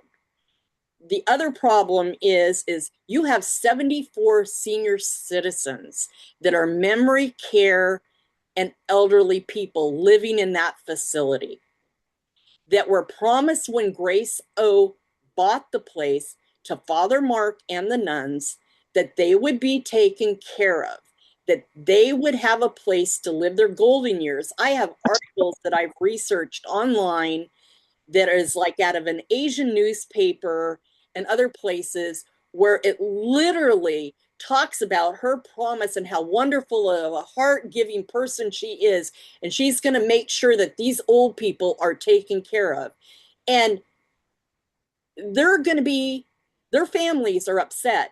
The people, I've met some of the families, I've met some of the elderly people there, and they are going to be displaced and haven't been told anything. They haven't talked to them. They've done nothing. And they have said in their town hall when they were talking, and I re-listened to this on the video, that they will be moved to whatever Medi-Cal facility will take them. So that's elder abuse. That's, you don't send people that are already having memory care problems and all that to places that are unfamiliar to them and unsettling to them. That is a really heart shaking issue for those elderly people and their families. So so many things just don't add up with this. And then their numbers just don't skew right. Their numbers, they did one number at the town hall. There's a different number on their presentation. There's a different number that they handled out at their community engagement. There's a different number in the response letter that they did to everybody after the town hall. Then their application says something totally different on their application, the numbers that they represent. So the state is going to hold them to those numbers they're representing on that application for the state. Those are the fact numbers that they've presented to the state of California for this facility. And what they're going to serve and the people they are going to serve is what's represented on that state application. That's what they're going to be beholden to. And that's where it gets fishy, because on there they say they're going to represent SPA 8, SPA 6, and SPA 7. When you look those up, those are zones: SPA 8, SPA 6, and SPA 7. Those zones go all the way to Inglewood. They go all the way to Lawndale. They go all the way to Cerritos. They go all the way to Downey. They go all the way to Baldwin Hills. They go to all the beach cities: Wilmington, Harbor City, Harbor Gateway, San Pedro, all of those areas. So we are going to be representing the whole LA County of being the place where all the people that they're serving are sent. So, thank you, Melanie. Just so I'm hearing you correctly and clearly, and I'll go backwards. The story is not consistent. The next one is 74 citizens experiencing memory care or other and tail end of long-term care issues could possibly be displaced. The sale price, valuation, the unique circumstance versus a 20-year lease or purchase. We find we've come to a unique conditional situation. I got to figure out some better language for that. But and then the process to getting this conditional approval, like the EIR process. And Uh, zoning, EIR, all of that, making sure everything is that they, and also checking if they could even do this facility. I mean, they've never treated more than 24 people in a home. And then well, they're that going yeah, to jump to this. yeah, that's a business risk concern or question in my and again, I'm open to correction. I just want to get the areas right so that way when we all research that we're looking at it through the appropriate lens. So is there anybody else that has any issues or not any, excuse me, but anything that they'd like to bring in terms of from a factual basis, and even if it's a letter of opinion, as a concerned citizen, that is absolutely valid as well. Gwen. Hi. I'm actually trying to study this, going back to when these funds were originally approved by California. And there is an interesting document that can be found that talks about, it was Proposition 1 that approved a lot of these funds. And it was approving two different bills, um, one from the Senate and one from the House or the Assembly. And there were a lot of concerns. The people who opposed Proposition 1 were Cal Voices, Mental Health America of California, the California American Civil Liberties Union, of NorCal, SoCal, and Cal Action, the Depression and Bipolar Support Alliance, California League of Women Voters, Disability Rights and Supervisors, and a whole bunch of people. There is a fact sheet that's available that links to a lot of discussions regarding it. Mm-hmm. And let me see. Let me try to get the address here. Well, I if can you could forward send it, it to you. I can forward it to yes, you offline. yes. But I'm trying to go all the way to the back, to the origins and to see some of those discussions. I believe that Tim McOsker's approach in other regards, I believe Tim McOsker's approach to talk about the covenant that was guaranteed to the residents.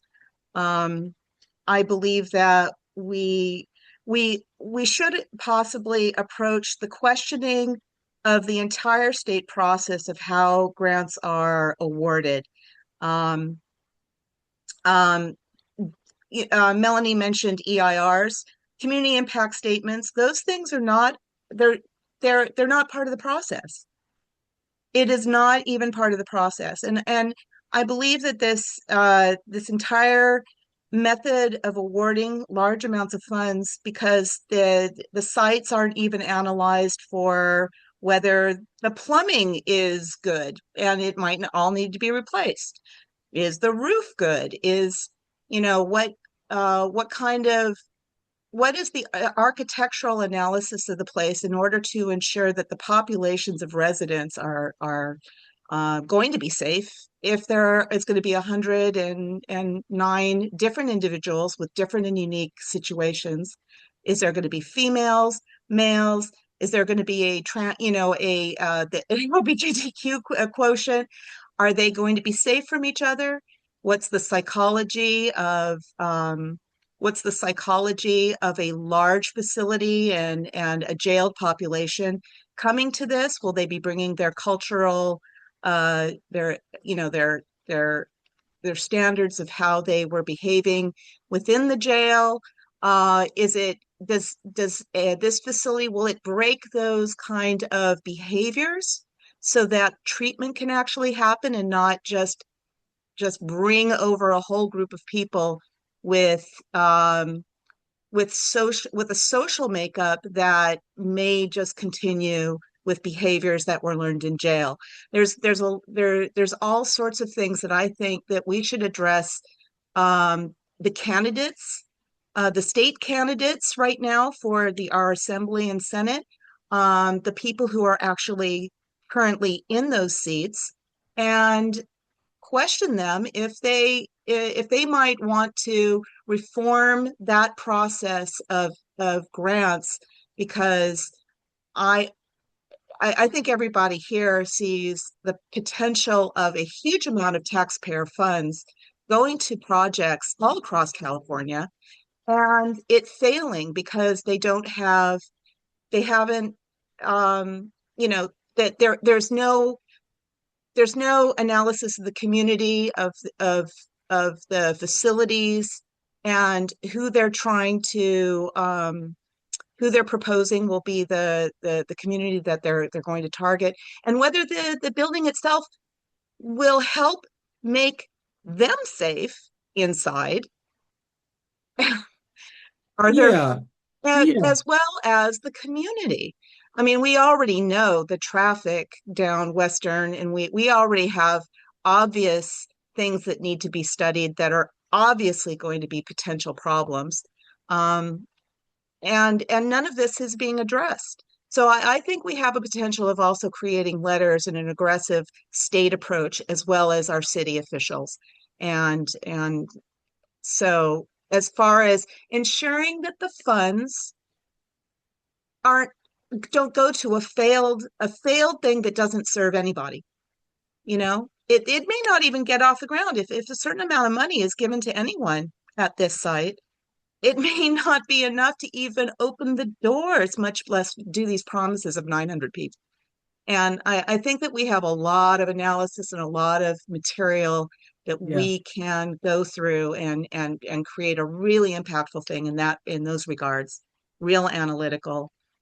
Anyway, thank you. Yeah, thank you. Thank you. And again, just from drawing from that, there is the state grant awarding process. There's a conversation around that for sure. You talked about like the origin conversations around Prop 1. You mentioned a fact sheet. I believe from like Cal Voices and other organizations. So if you could send those to me, that would be great. So I can add that. Um, you, state Senate reform of grants, and I think generally advocating for good commons. And again, common sense is not so common, but advocating for good projects and good sustainable projects. And so yeah, did I kind of capture it? Yes, and I do know that there is a lot of conversation and a lot of other facts that can be drawn into this communication. It will probably be a very long letter with a lot of points. Okay. Okay. Uh, we're here to collect and try to our best to synthesize on our budget. Melanie, I do see that you had do you have a quick Yeah, question or comment? well, it's just a comment. I just wanted to let you know, and you guys know, and I think Thomas knows, Kane, that Public Safety Committee for Northwest is going to be weighing in on this also. We're Okay. going to be collaborating on some of our thoughts and stuff on this as well. And hopefully, maybe what we can do is piece together something between the two committees, from information gathering, that just kind of brainstorm something that we can put together that seems like it's the proper type of response to everything. Absolutely. No, I definitely think this is a big issue. It could affect even other committees. So I definitely, as a co-chair, welcome that. And then you could focus on that really tightly, because a lot of the community concerns are about public safety. Right. And that's exactly where I was headed. We're going to probably focus in on the public safety aspect of all of this. And I think a lot of pressure is coming from the outside voices outside, because none of the neighborhood councils have weighed in on this at all. And where are the neighborhood councils? Why haven't they said anything? Why aren't they weighing in on this? And I think we need to show what big pants do, and people that have been around like you and I for a while to step up. And we're going to step up and have a weigh in on this. Melanie, I'm not scared to do it. Melanie, I'm a little concerned with that. This is a very, very big issue, and it requires a lot of listening to the stakeholders That's what I'm saying. to so have a so I don't think that anybody else is afraid. I think it's still in the listening phase, but we do have to act in some way. But I think that we have a lot of good material to build a lot of different directions to go. Yeah, I think that this is I think it's obviously I think it's a good idea. And I think that the way that we're operating now and how we're approaching other projects or other big issues. For example, we have a workshop meeting next week on Tuesday, and we'll have a developer and project owner a part of that. That conversation will be facilitated by Sam, one of our own community members, versus an expert from the outside. He's an expert in his own right, as well as a neighbor. So I think that I feel really good about this particular process that we're doing. We're collecting information. We do have to learn, in my opinion, we do have to learn how to synthesize things together. And this is a lot for one committee. It does affect public safety. Um, you know, the there's environmental issues. Who knows if the building has asbestos, right? So there's all kinds of things, but if we can piece it out and collaborate intercommittee, I think we can stay united as well as stay informed. I'm going to, Magali, you have a quick question or comment? I do. I'm Magali Sanchez Hall, Emerge Environmental Justice. Just wanted to say that very good points, and something that I think, I don't know if when or or who said it, but it was not included in the summary you provided, is the community engagement process of public information to be transparent from all of this processes. So I think it was when, I'm not sure, but if you can include it there. There is a reverse engineer community engagement that we piloted with the LA 100 equity strategies, and it worked very well. And it's a process that I think for the future, I would like to invite you, once we open another pilot, to come in and observe how we do this process, because community is very important to receive the information and also to provide feedback, that the information is not being only one voice, but is a shared voice from all throughout the community, and that the community can lead in the process in decision making, as well as providing the lead for legislation. Thank you. Thank you. All right. One quick thing I wanted to add on environment that I didn't hear. When you look at why the first sale didn't go through that had the covenant to protect the existing residents, it was for environmental contamination reasons.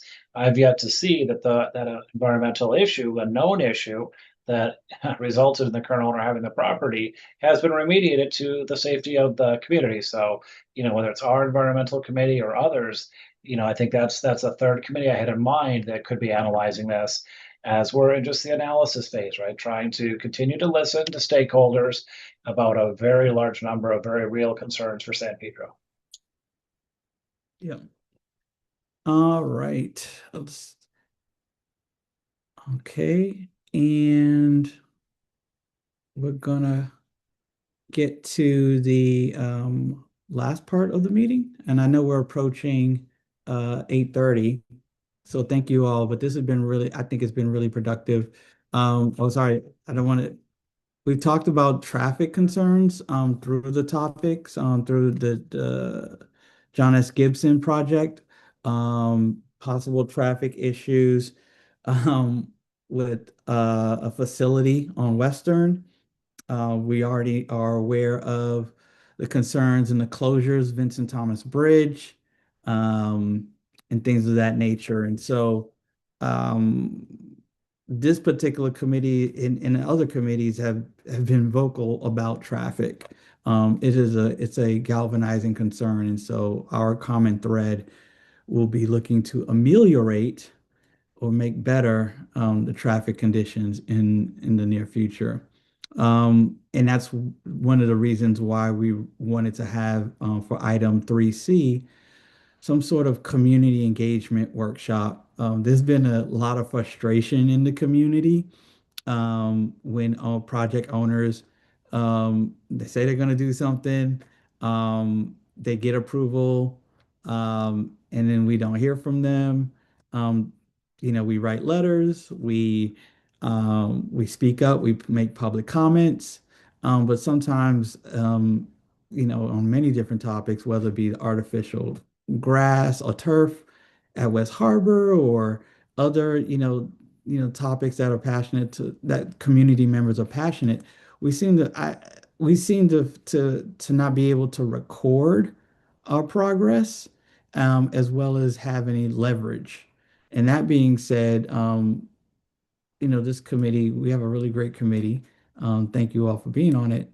Um, but we feel as though we have to do something different. That being said, we're having a community engagement workshop to um, walk through a potential process for Northwest, so that when we make recommendations, that it is qualified through um, data, real analysis, public opinion, and the feedback loop, right? And so we're coming with some collective responses. And my last piece is that I know that we're all busy, but we all do need to step in and contribute, um, and stay with it. That being said, next week we're having a workshop meeting. It will be a one topic issue for the agenda, and Mr. Sam Rampy will be facilitating that. And I don't want to put Sam on the spot, but Sam, if you could tell us a little bit about your background without professional background, as we approach this topic. Sure. Yeah. I'm an architect, and been practicing for, I graduated from USC in 2014, so 12 years. Work on various project types, but mostly all commercial. Um, and so, anything from small restaurant build outs to, new affordable housing. So I'm familiar with some of the things that, developers and property owners deal with when, trying to get permits and support for the community. So hopefully, I'm just trying to be a advocate for the community and in any way, lend my experience or perspective to the process. Thank you very much, Sam. I really appreciate it, and you stepping up and in and up. Um, I'm gonna leave it at that because it's a pretty long meeting. I would encourage everybody to tell a friend if you felt like you haven't been a part of the process. We are looking to engage more people on a committee level and have some fun too. So if you are available next Tuesday at Pet Park, we will be there. We will be filming this particular experience, so that way we can have some videos for the next generation or those that may not be able to attend. That being said, if there's any questions, co-chair. Well done. Okay. Well managed meeting. Good job keeping us under 8:30. All right. Yeah, still 2.5 hours, but we'll still live it. That being said, I think is there any closing items, public comment on non-agenda items or things that people would like to bring to the planning land use or Yeah. port's attention, committee attention? So we have Melanie. Thank you, Just, Melanie. I want to reiterate on the 28th, there will be public safety, and this will be on the agenda to do some more community engagement and discussion about this subject for our neighborhood. Which subject? Public safety issues Okay, thank you. on the 28th. Okay. Thank you. And it'll be on Zoom Yep. also. Okay. Okay. And Yes.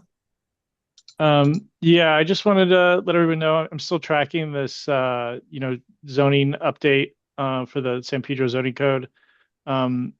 I checked in with the planner, and they're preparing to go to the City Planning Commission. So they haven't released it yet, but they're planning on releasing a notice on that soon. And they're going to also release another interactive map on the website. If you want to be notified of when that gets released, they do have somewhere where you could sign up for a newsletter on the San Pedro zoning update part of the LA Planning website. That's great. Thank you. And then and again, I would be remiss. We did have a presentation today, and there was a request for a letter of support. Again, I did receive a draft of this particular letter, and I was able to kind of rearrange it a little bit so that it's appropriate for the committee to have a conversation about it. And so if you don't mind, I will share my screen briefly. And there we go.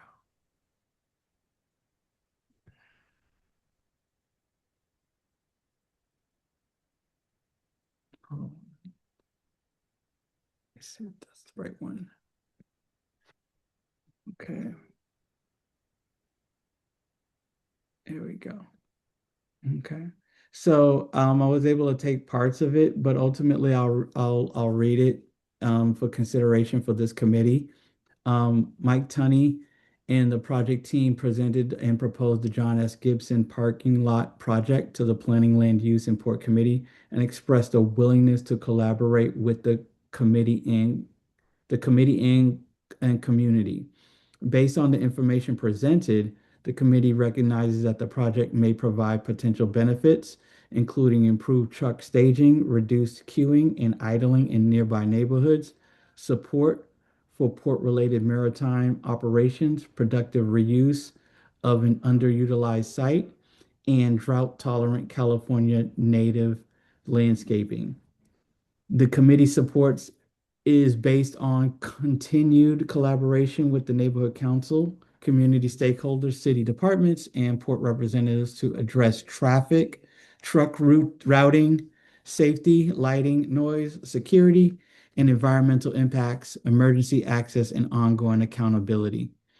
What is stated in the project is that the proposed lot will relieve congestion at container terminals and limit truck queuing and idling within our neighborhoods. It states that it will transform underutilized site into a productive logistics facility that aligns with the port's maritime support needs and economic objectives. And it states that the project provides over 300,000 square feet of drought tolerant and California native ornamental landscaping. And so for that reason, we would, if the body, this group, agrees that we would support and continue to review to collaborate on the John S. Gibson parking lot project and is open to supporting the project as it advances through the appropriate public reviews, provided that meaningful community protections and operating conditions are included. So that is a letter draft that we've come up with as a committee very quickly. I know you might be seeing it for the first time, but if there's any questions or comments, this is the forum to have that. And my recommendation, thank you, co-chair, for adapting it. I think now that we've read in a record in front of the public, and this will be part of the minutes, so we'll be able to see it on the website, the full committee given the time. I know I'm not ready to move forward to move or second passing this, but I think it's a good point of discussion. I'd like to hear from a few people on, issues they have, what they like amended, but I think this should be a priority agenda item for our next meeting to decide if we do want to move forward with such a letter. Keeping in mind, this group has actually been opposed to this project on multiple occasions. So, this is a big change to go from opposition to support. But again, there have been changes made that make this more palatable, and it's up to see where the stakeholders are today. So, that's kind of my recommendation before we hear from Gwendolyn. Gwen. I too believe it's premature to throw any support. There are a lot of things that need to be addressed beforehand, before we talk about even continued communication for support. Jason Herring reiterated an inquiry that I had. He said it in a slightly different way. There's some serious elements to this that haven't been addressed. One of the biggest concerns in our and why we did not support it is because it is not on port land. It is on public right of way, and I think that still is a concern. Its location, and what I had discussed when he presented it at our board meeting was that there really should be other staging areas outside of the port. The 710 freeway, the 605, the 91, the 105, all of those are corridors that could have holding places. I have great concerns about it being right there at a nexus point for a lot of things, and it needs analysis. It needs more. I don't believe that the information provided as of yet provides enough assurances. And we've been there already with some other things where we have supported with certain contingencies, and those contingencies have not been met. Yep. So yep, and I just want to add. It sounds like Jason wants to comment. I just want to say motion to table. It's late and we don't have enough information on this. Yep. Okay. So again, I'll second. Yep. All those in favor of tabling the letter of support, conditional support? Aye. Aye. That's Jason, Kane, Sam, Thomas. So it's tabled. Thank you. All right. And again, we will be meeting next week with an additional meeting. And we'll be working through these types of processes. So thank you again, Mike, if you're still on, for your continued support and collaboration. And we'll, as you see, we're tabling it. All right. I think we are good now at this particular point. If there's any research on the topics, please email it to kane.nicholas.nwspnc@gmail.com. And that I'll move that we adjourn. Second. All right. It's been moved and properly seconded at 8:29. We are ending the planned land use and port committee meeting. Thank you very much, everybody. Good night, everybody. Night, everyone. Thank you. Okay. Good to see everybody. Thank you for coming, Jason. Thank you, everybody. Thank you, Sam. Thanks for all the other folks who came.